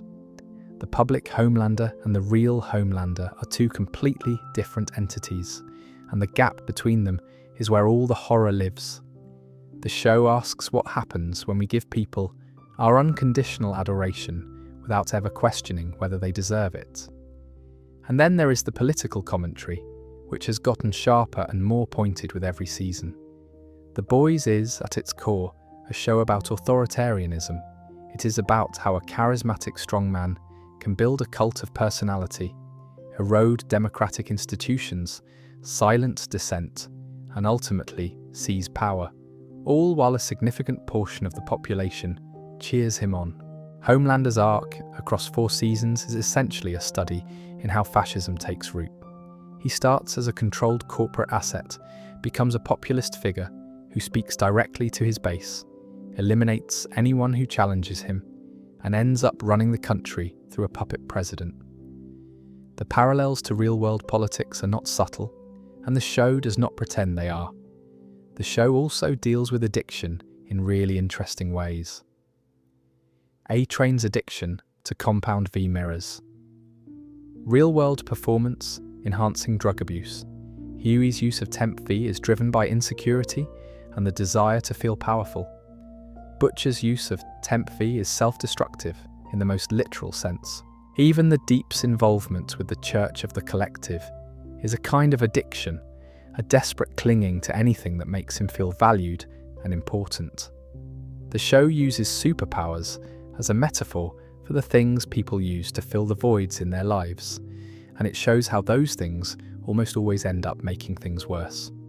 One theme that runs through the entire show, and I find particularly compelling, is the question of what it means to be strong. In a world full of soupies, physical strength is everywhere, but the show consistently argues that true strength has nothing to do with superpowers. True strength is Huey choosing not to let A-Train die. True strength is Annie standing up to Homelander, even though he could kill her with a glance. True strength is mother's milk putting his family first even when vengeance is calling. The weakest characters in the show are often the most physically powerful because they use their power as a substitute for actual courage. And the strongest characters are the ones who have no powers at all, but who keep showing up and fighting anyway. I think that is why the show resonates with so many people. Not because of the gore or the shock value or the dark humour, although all of those things are part of what makes it fun, but because underneath all of that, The Boys is telling a story about ordinary people trying to do the right thing in a world that rewards the wrong thing. And that is something that feels very, very real right now. Now, The Boys is not just a single show anymore. It has grown into an entire franchise. And if you are going to understand the full picture, we need to talk about the other pieces of the puzzle, because some of them tie directly into the main story in ways that actually matter. The first expansion of The Boys universe was an animated anthology series called The Boys Presents Diabolical. It came out in March of 2022 on Amazon Prime Video. It is a collection of 8 animated short films, each in a different animation style, each telling a standalone story set in the world of The Boys. Some of them are funny, some of them are horrifying, some of them are oddly touching. One of the episodes, the final one titled 1 + 1 = 2, was written by showrunner Eric Kripke himself and actually serves as a canonical origin story for Homelander, showing how he was raised in the Vought laboratories and how Madeline Stillwell first came into his life. That episode is animated in a style that resembles the actual show, and it fills in some important gaps in Homelander's backstory. Another episode was written by Garth Ennis, the creator of the original comic book, which makes it a really special entry. And there is one episode that was written by and stars Awkwafina as a woman who accidentally gained superpowers from a compound V-tainted sausage. That one is exactly as wild as it sounds. Diabolical is not essential viewing for understanding the main show, but it adds texture and flavour to the world. It shows you what everyday life is like in a society where supes exist. It shows you the collateral damage, the absurdity, and the horror of living in that world as a normal person. Then came Gen V, which is much more important to the main story. Gen V premiered on September 29th, 2023, and it is set at Godolphin University, which is basically the only college in America exclusively for young supes. It is run by Vought. Think of it as the X-Men's Xavier School, but if the school was a corrupt corporate operation designed to turn young supes into marketable products, rather than actually helping them. The show follows a new group of characters, primarily a young woman named Marie Moreau, who has the ability to manipulate blood. She can control blood inside and outside of the body, which makes her power similar to Victorian humans. Marie grew up in a supe orphanage, much like Newman did, and she is desperate to prove herself and become a member of the Seven. Gen V deals with a lot of the same themes as the main show: corporate exploitation, media manipulation, identity, and the corrupting influence of power, but through the lens of college students who are still figuring out who they are. These are young people who grew up with powers, who were told their entire lives that they were special, and who are now realizing that the system that raised them does not actually care about them. It is Vaught's pipeline. Create supes as babies, train them as teenagers, and monetize them as adults. The most important thing that happens in Gen V, at least as far as the main show is concerned, is the development of the supe-killing virus. Scientists at Godolphin are secretly working on a virus that targets Compound V. If released, it could theoretically kill every supe on the planet. The virus is the most dangerous weapon in the entire franchise, and its creation is what drives much of the plot in Season 4 of The Boys. At the end of Gen V's first season, there is a massive confrontation at the university. Homelander himself shows up. He uses his heat vision on Marie Moreau, though he does not kill her. Then Vought locks Marie and her allies up, branding them as traitors. Meanwhile, the supes who sided with Homelander, specifically two characters named Kate and Sam, are brought into Vought's fold. It directly sets up elements that carry over into Season 4 of The Boys. Gen V had a second season that premiered in September of 2025, continuing the story of the Godolkin students. It is worth mentioning that the show had to navigate a real-life tragedy during its production. Chance Perdomo, who played Andre Anderson in the first season, passed away in a motorcycle accident in March 2024, before the second season was filmed. The show had to adjust its plans to account for his absence, and they handled it with as much grace as possible under the circumstances. Now there are more expansions on the horizon. At San Diego Comic-Con in July of 2024, Amazon announced a prequel series called Vought Rising. This one is set in the 1950s, which puts it in a really interesting historical period. Jensen Ackles is returning as Soldier Boy, and Aya Cash is returning as Stormfront, which means we are going to see what these two characters were doing decades before the events of the main show. We already know from The Boys that Stormfront is the first compound V subject, and that she was married to Frederick Vought, the company's Nazi founder. And we know that Soldier Boy was the face of American heroism during the Cold War era. Seeing those two characters interact in the 1950s, in a world where supes were still believed to be naturally occurring, has enormous potential. There is also a series in development called The Boys Mexico, which will star Diego Luna and Gael Garcia Bernal. We do not know a lot about it yet, but the fact that it is set in Mexico suggests that the franchise is going to explore how Compound V and Vaught's influence have affected other parts of the world. The main show has always been focused on America, so expanding the story internationally is a really smart move. Now I want to take a little detour and talk about the differences between the comics and the show, because they are pretty significant, and I think fans of one often discover interesting things when they learn about the other. The original comic by Garth Ennis and Derek Robertson ran from 2006 to 2012. It is 72 issues long, plus several spin-off miniseries including Herogasm, Highland Laddie, and Butcher Baker Candlestick Maker. The comic and the show share the same basic premise, the same core characters, and the same cynical worldview, but they tell very different stories. The biggest difference is tone. The comic is significantly more extreme in its content. The violence is more graphic, the sexual content is more explicit, and the humour is much cruder. Ennis was deliberately trying to push boundaries, and the comic holds nothing back. Characters in the comic do things that could never be shown on television, even on a show as boundary-pushing as The Boys. The show is violent and shocking by TV standards, but the comic makes the show look restrained by comparison. The characterization is also quite different. In the comics, Homelander is a villain, but he is not the same kind of complex, layered character that Anthony Starr portrays on screen. Comic Homelander is more straightforwardly evil, less sympathetic, and his motivations are less nuanced.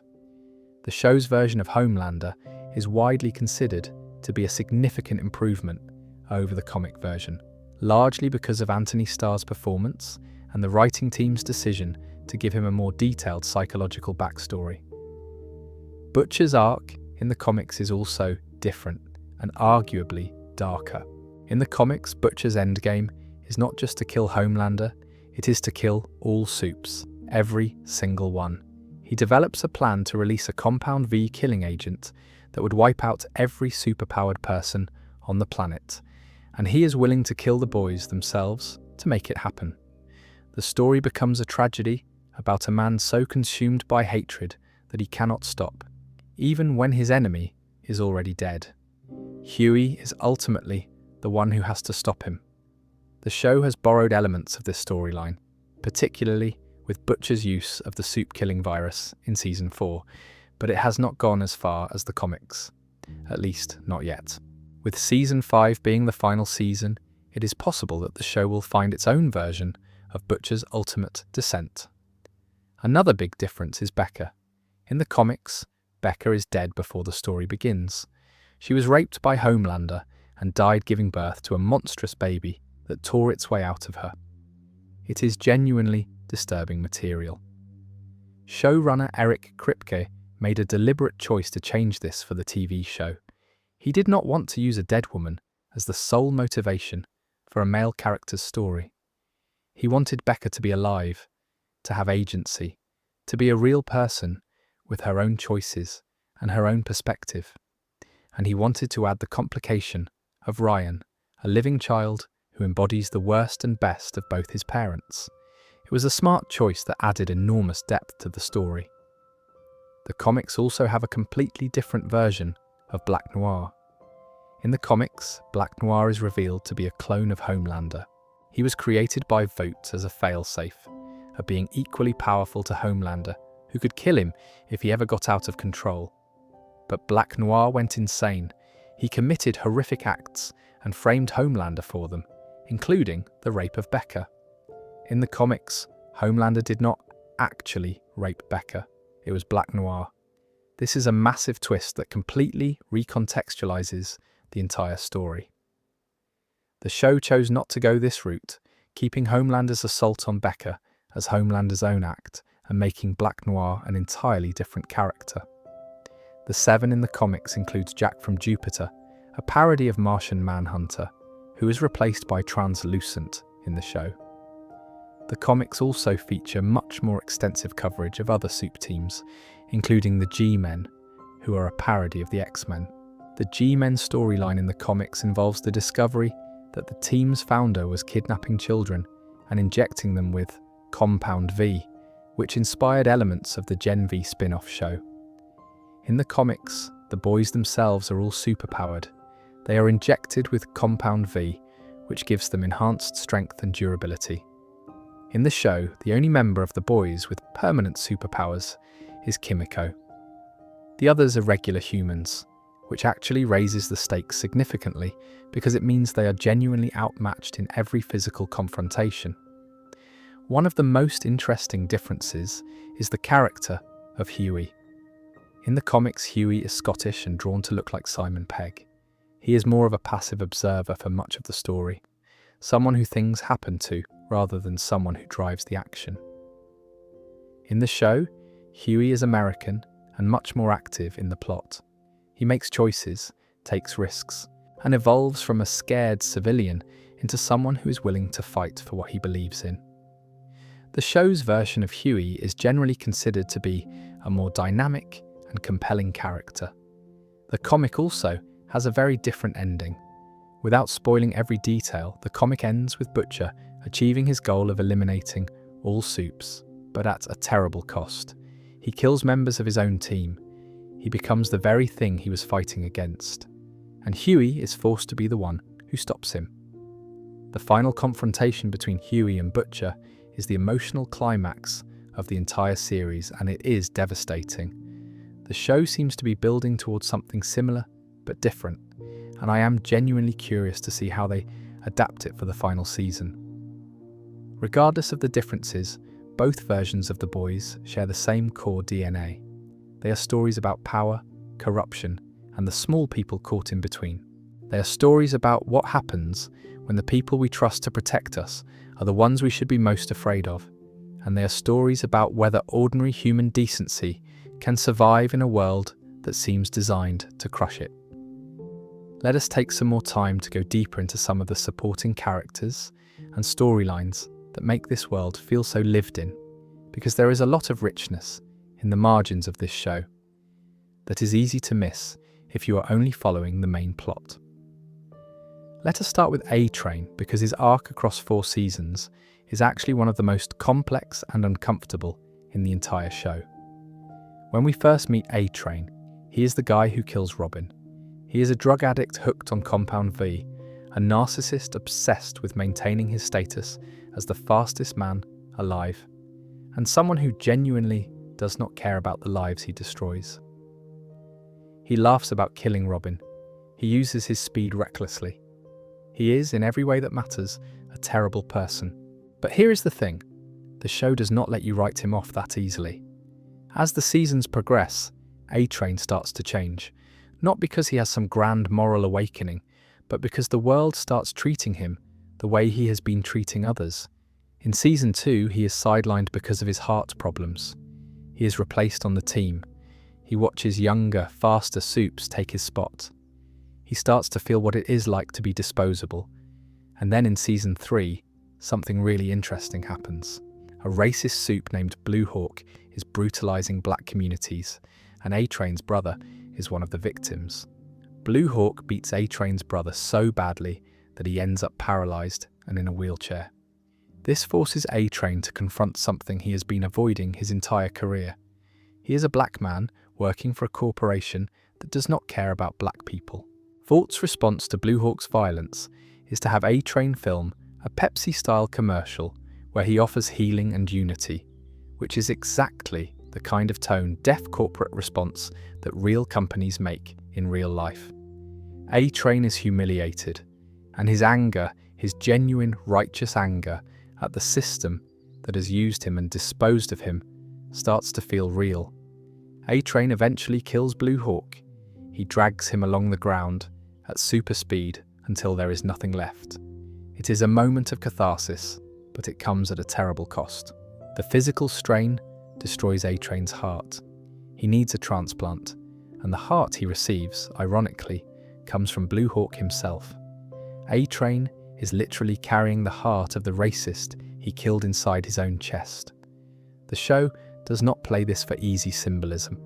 It is messy and uncomfortable, and there are no clean answers, which is exactly how real moral reckonings tend to work. By Season 4, A-Train has started actively trying to do the right thing. He has been sneaking information to the boys, he has been protecting his family. He has been quietly undermining Homelander from within. Whether this redemption arc is genuine or just another survival strategy is left somewhat ambiguous, and I think that ambiguity is intentional. People do not change overnight, and the show respects that. The Deep has a similarly complicated trajectory, although his arc is played much more for dark comedy. When we first meet the Deep, he is a sexual predator who assaults Starlight. He is also deeply insecure, particularly about his gills, which are a source of constant embarrassment for him.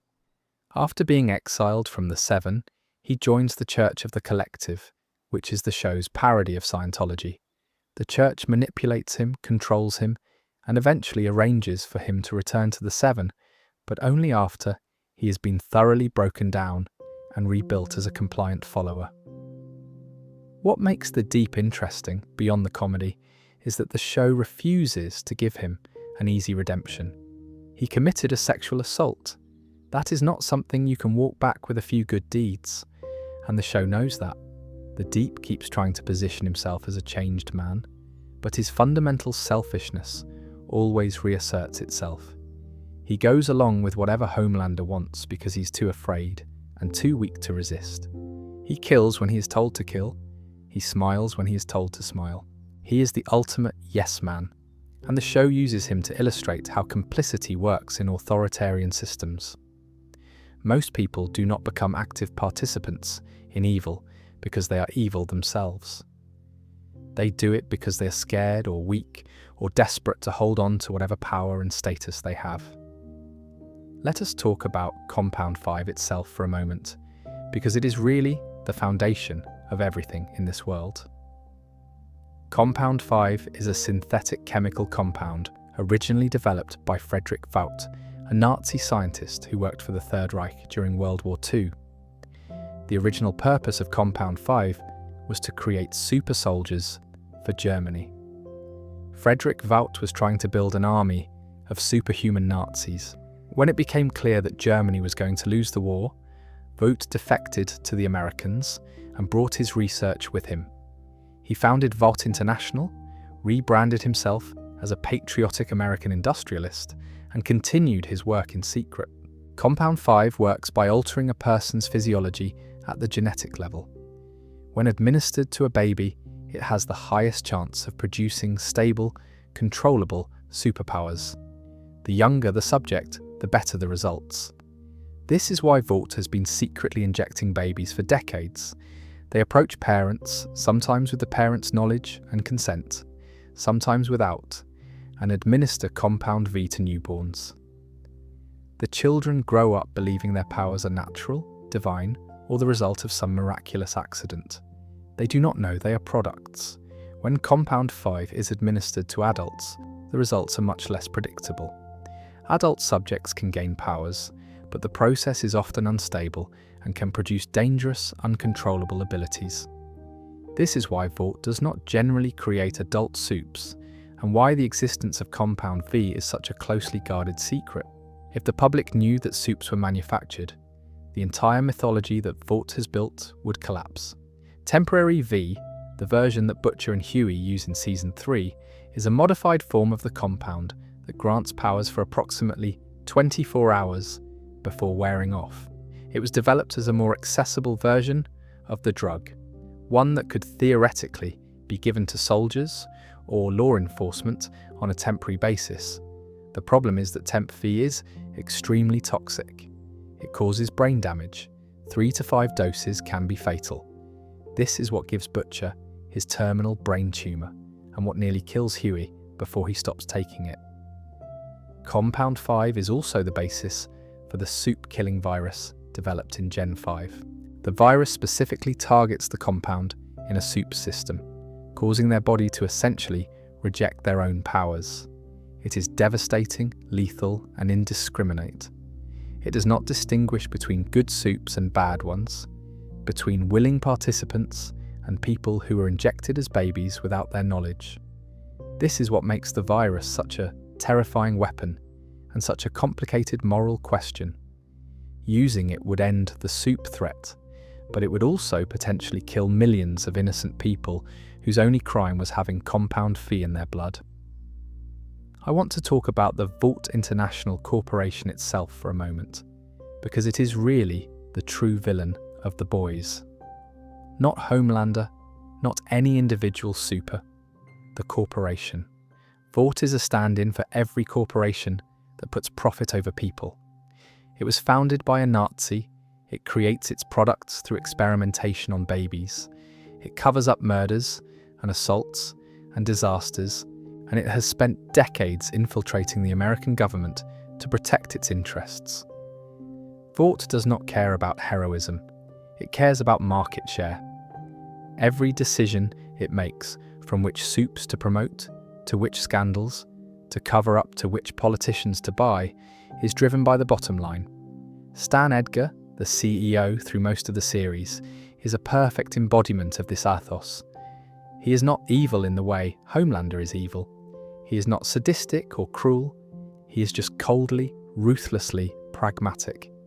When he looks at Homelander, he does not see a god or a monster. He sees a product that is generating revenue. When he looks at Compound V, he does not see a miracle or an abomination. He sees a pharmaceutical asset. Edgar is the most dangerous person in the show, not because he has powers, but because he understands how the world really works, and he is willing to do anything to stay on top of it. The show uses Vought to ask some really pointed questions about the real world. What happens when corporations become more powerful than governments? What happens when profit motives drive decisions about public safety? What happens when the people who control the narrative are also the people who benefit from the narrative being a lie? These are not hypothetical questions. They are things that are happening right now in the real world, in industries from social media to pharmaceuticals to defense contracting. The Boys just puts a cape on it and lets you see the absurdity more clearly. Now let us talk about what is coming next, because the story is not over yet. Season 5 of The Boys has been confirmed as the final season. Eric Kripke, the showrunner, announced this in June of 2024, right around the time Season 4 premiered. His exact words were that it was always his plan. He just had to be cagey until he got the final okay from Vought. And then he said he was thrilled to bring the story to and I am quoting here, gory, epic, moist climax. That is very on brand for The Boys. Season 5 is expected to premiere on April 8th, 2026. It will run for 8 episodes, the same as every other season, and based on where Season 4 left us, there is an enormous amount of ground to cover. Let us think about where all the pieces are. Homelander has achieved total political control of the United States. He has a puppet president in Speaker Calhoun, who has pledged his loyalty directly to Homelander. Supes have been embedded in law enforcement across every state and city. It is, for all intents and purposes, a fascist superhero state. The thing that every character has been fighting to prevent for 4 seasons has happened. Homelander won. The boys are imprisoned. Mother's Milk, Frenchie, Kimiko, and presumably Huey are all behind bars. They have been captured and locked up, which means they are out of the fight at least at the start of the season. Annie is on the run. She managed to escape, but she is alone and being hunted. She is the last free member of the boys, and she is going to have to figure out how to mount a resistance from nothing. Butcher is the wild card. He has gone completely rogue. He has the soup-killing virus. He has his tentacle powers from the Temp V mutation. He has the Joe Kessler hallucination, driving him toward increasingly extreme actions. And he is dying. His brain tumor is going to kill him regardless of what he does, which makes him the most dangerous kind of person. A man with nothing to lose, a weapon of mass destruction in his hands, and a voice in his head telling him to use it. And then there is Soldier Boy. That post-credits scene in the Season 4 finale showed him waking up from cryogenic stasis. Soldier Boy is back. He is Homelander's biological father, and the last time we saw them together, Soldier Boy called his son a disappointment and tried to blast him with his power-stripping nuclear energy. Their relationship is pure poison, and having Soldier Boy back in the mix adds a whole new dimension to the endgame. Ryan is another huge question mark. He is Homelander's son and Becca's son. He has been pulled between good and evil for the entire series. He accidentally killed Grace Mallory in Season 4. He has been living under Homelander's influence, being groomed to be the next generation of super supremacy. But there is still good in him. Becca's influence is still there. The question is whether Ryan is going to be the thing that saves the world or the thing that destroys it. I honestly think Ryan might be the most important character in Season 5. His choice, whatever it ends up being, could determine everything. There are some things I think we can reasonably expect from the final season based on the trajectory of the show and the source material. The comic series ended with a confrontation between Butcher and Huey. Butcher's endgame in the comics was to release a Compound 5 killing agent that would eliminate all supes everywhere, and Huey was the person who had to stop him. The show has been building towards something similar. Butcher has the virus. He has the motivation, and Huey has consistently been the moral center of the boys, the person who believes that there has to be a better way than total destruction. I think Season 5 is going to come down to a fundamental question. Is it possible to defeat a monster without becoming one? That has been the question at the heart of the show from the very beginning. Butcher has always been willing to become the monster.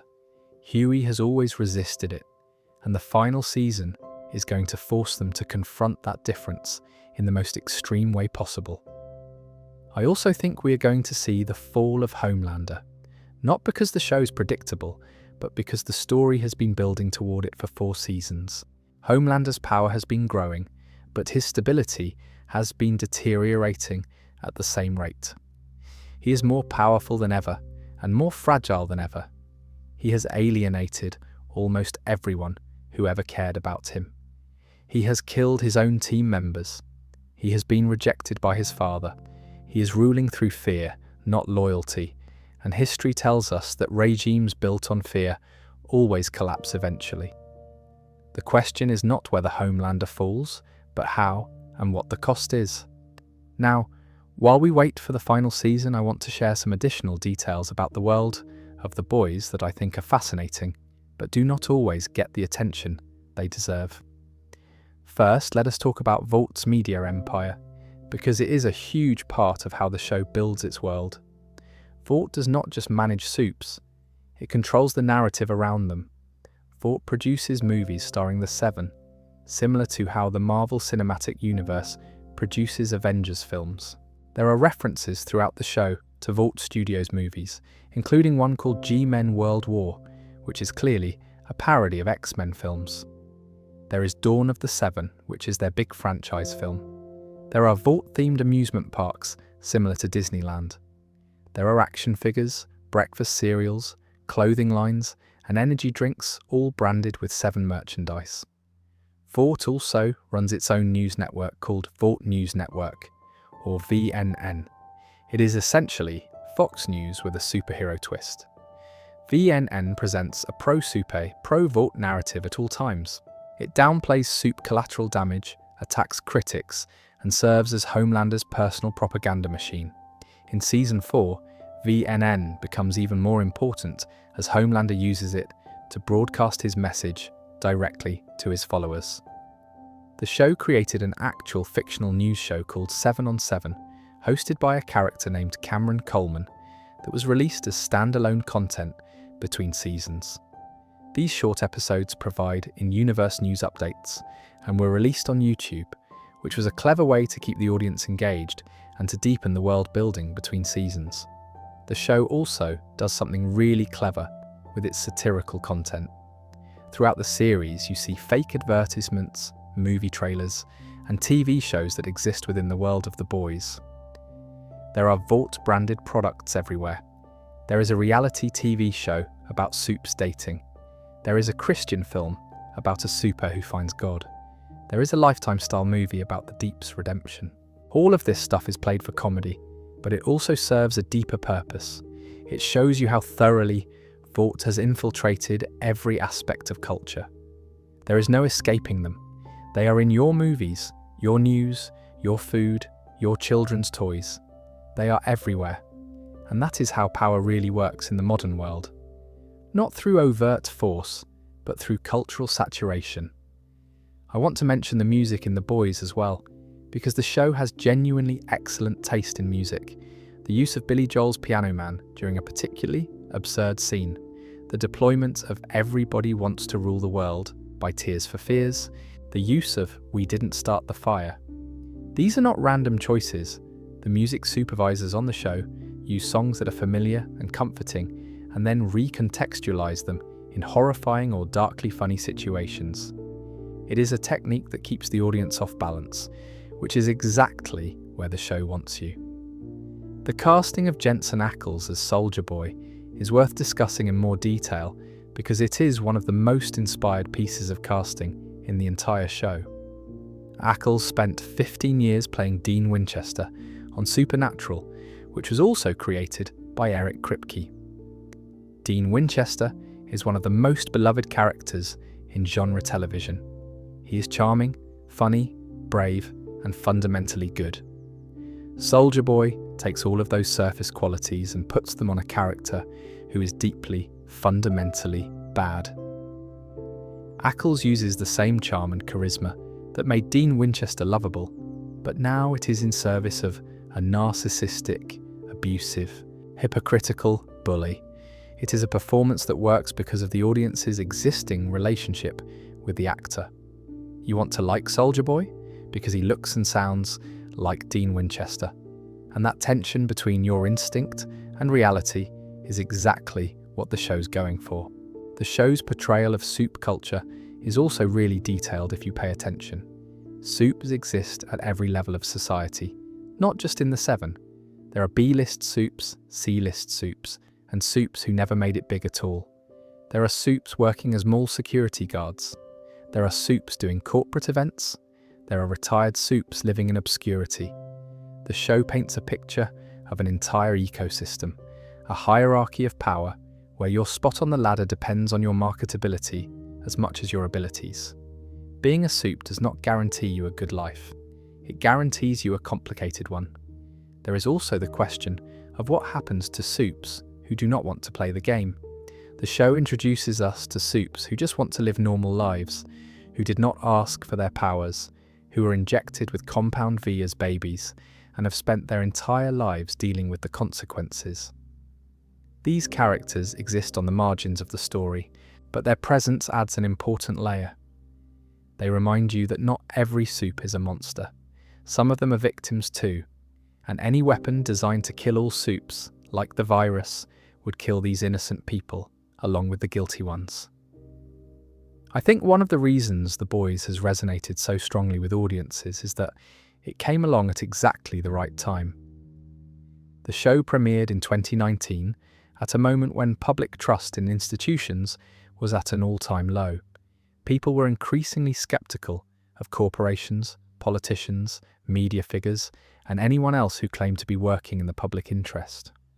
The Boys took that skepticism and gave it a face. It said, what if the most beloved, most trusted figures in our culture were actually the most corrupt?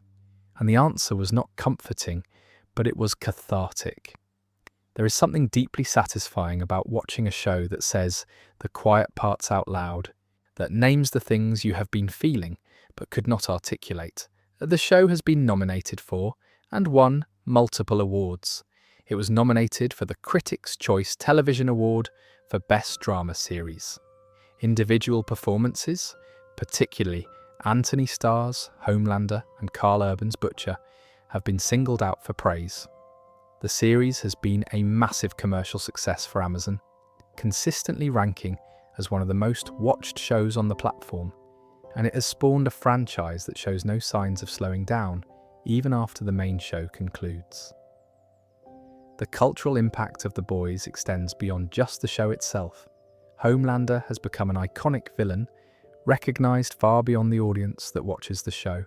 Memes, references, and discussions about the show's political themes have become a regular part of online discourse. The phrase super has entered the pop culture lexicon, and the show has contributed to a broader shift in how audiences think about superhero media. After years of Marvel and DC domination, The Boys provided an alternative perspective, one that asks you to think critically about the stories you consume and the heroes you celebrate.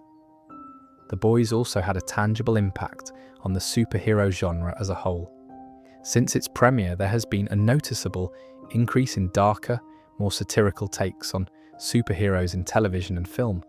Shows like Invincible, Peacemaker, and even some of the more recent MCU projects have leaned into moral complexity and institutional critique in ways that were less common before The Boys proved there was an audience for it. Garth Ennis and Derek Robertson started something in 2006 with a comic book that DC Comics did not even want to publish. 18 years later, their creation is one of the most important pieces of superhero media ever made. And, I think what I love most about The Boys is that underneath all the blood and the gore and the profanity and the satirical fury, it is fundamentally optimistic. That might sound crazy given everything we have talked about tonight. But think about it. The show is about ordinary people who refuse to accept that the world has to be this way. Huey refuses, Annie refuses, Mother's Milk refuses, even Butcher, in his own twisted, self-destructive way, refuses to accept that the powerful should be able to do whatever they want without consequences. The Boys is a show about fighting back, even when the odds are impossible, even when the enemy is stronger, even when the system is rigged against you. It says that the fight itself has value, that standing up for what is right matters even when you cannot guarantee that you will win. And that is a message worth holding on to. So that is the entire story of The Boys, from a comic book pitch that got rejected by DC Comics to one of the biggest television franchises in the world. From Huey standing on a sidewalk, holding his dead girlfriend's hands, to Homelander standing on a balcony, watching a country bow to him. From a team of broken, angry, complicated people in a basement to a final season that promises to decide the fate of a world. We covered the real-world origins of the franchise, the creation by Garth Ennis and Derek Robertson, the failed movie attempts, and Eric Kripke bringing it to Amazon. We went through all 4 seasons in detail: the discovery of Compound V, the rise and fall of Stormfront, the arrival and departure of Soldier Boy, Victoria Newman's head popping rampage through the corridors of power, Butcher's descent from righteous vengeance to tentacle-fueled madness, and Homelander's slow, terrifying transformation from a controlled corporate asset to the authoritarian ruler of America. We talked about the comics and how they differ from the show. We talked about Gen V and Diabolical and the upcoming Vought Rising prequel. We talked about what The Boys means on a deeper level, the themes of corporate power, political manipulation, celebrity worship, and the eternal question of whether ordinary people can stand up to extraordinary corruption. Season 5 is coming, and whatever happens, it is going to be messy, it is going to be violent, it is going to be funny, and it is going to make you feel things you did not expect to feel. That is the promise of The Boys, and it has never let us down yet. If you are still awake, thank you for spending this time with me. I mean that genuinely. There is something really nice about sharing a story with someone, even if we are doing it through a screen and a pair of headphones. If you enjoyed this, there will definitely be more videos like it in the future. I have got a lot more stories I want to tell, and if you have already drifted off to sleep, that is perfect too. That is kind of the whole point. I hope the sound of my voice kept you company while you fell asleep, and I hope you have good dreams tonight. Until next time, take care of yourself, stay safe, and sweet dreams. Actually, before I let you go, there are a few more things I want to touch on, little details and moments from the show that I think are worth mentioning because they show just how much care went into building this world. One thing I have always appreciated about The Boys is how it handles the idea of collateral damage. In most superhero stories, buildings get destroyed and cities get wrecked, and nobody really talks about the human cost. The Boys makes you look at it. There is a support group in Season 1 for people who have been harmed by supes. Real people sitting in folding chairs in a community centre talking about how A-Train paralysed their kid, or how Homelander's heat vision destroyed their house with their family inside. These are the people who get a settlement check and a non-disclosure agreement and are told to be grateful. The show takes the unnamed, faceless victims of superhero stories and gives them names and faces and grief. There is a moment in Season 2 where a woman describes how she was on the plane that Homelander abandoned. She was not on it, actually. Her daughter was. Her daughter called her from the plane, terrified, saying that Homelander and Queen Maeve had left them, and the mother had to listen to her daughter die. That scene is quiet and devastating, and it does more to establish Homelander as a villain than any fight sequence ever could. The Boys understands that the most powerful weapon in storytelling is not spectacle, it is empathy.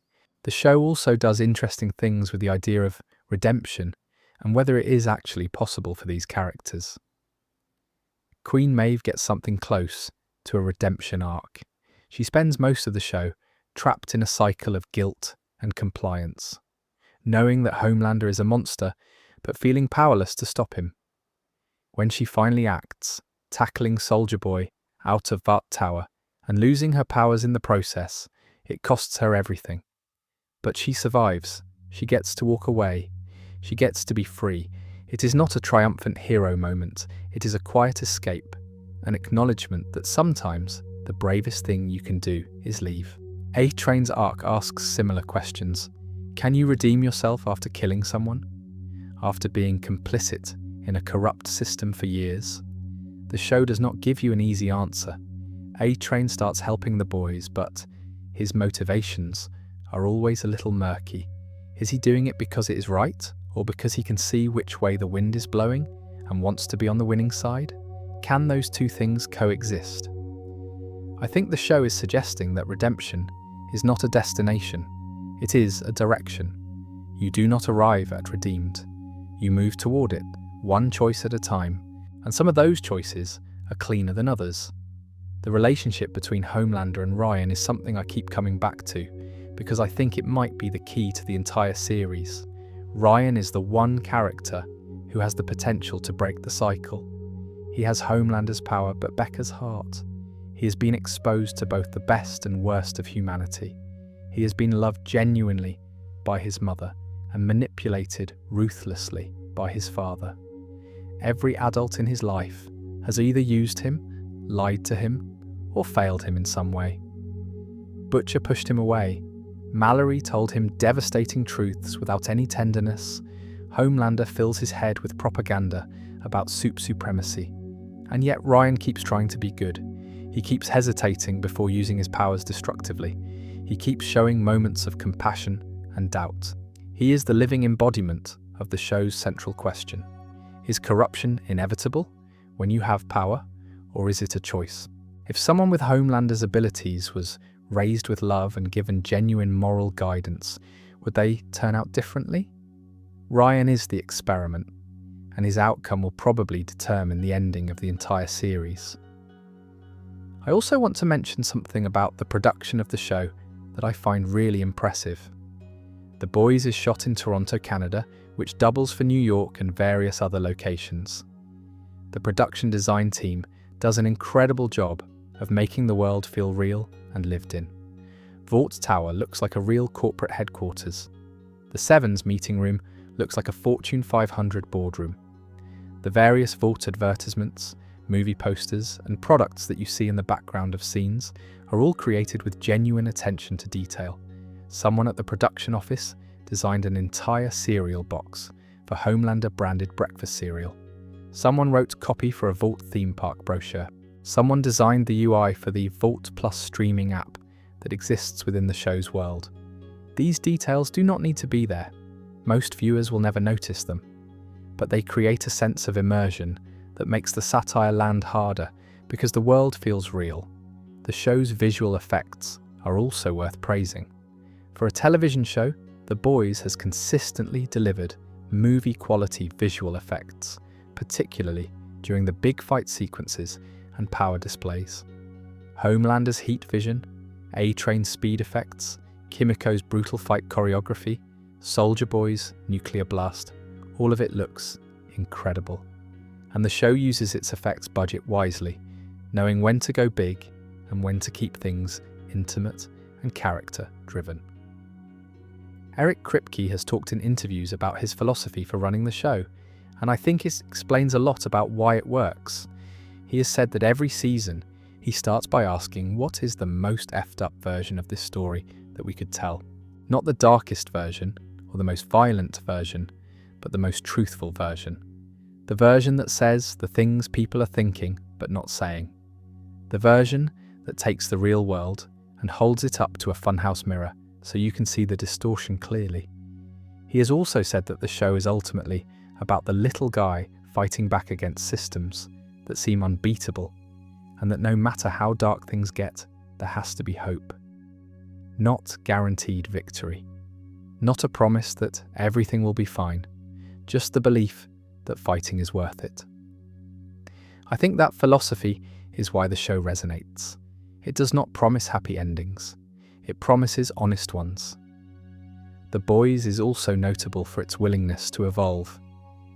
Each season feels different from the one before it. Season 1 is a revenge thriller. Season 2 is a political conspiracy. Season 3 is a family drama wrapped in a superhero war story. Season 4 is an authoritarian nightmare. The show keeps finding new angles, new genres, new ways to tell its story without repeating itself. And each new angle reveals something different about the characters and the world they inhabit. I think when all is said and done, when the final season has aired and the dust has settled, The Boys is going to be remembered as one of the defining television shows of its era. Not just because of the superhero stuff, although that is obviously a big part of its appeal, but because it captured something true about this moment in history, the anxiety about institutions, the distrust of authority, the feeling that the people at the top are not looking out for the rest of us, the desperate hope that ordinary people can still make a difference. Those feelings are real, and The Boys gave them a shape and a story and a voice. And on that note, I really am going to let you go now. For real this time. Thank you for listening. Thank you for being here. If you want to support the channel, subscribing is the best way to do that. And if you have suggestions for what we should cover next, leave them in the comments. I read all of them. Good night, sleep well, and remember, In a world full of supes, the real superpower is just showing up and giving a damn. I will see you in the next one.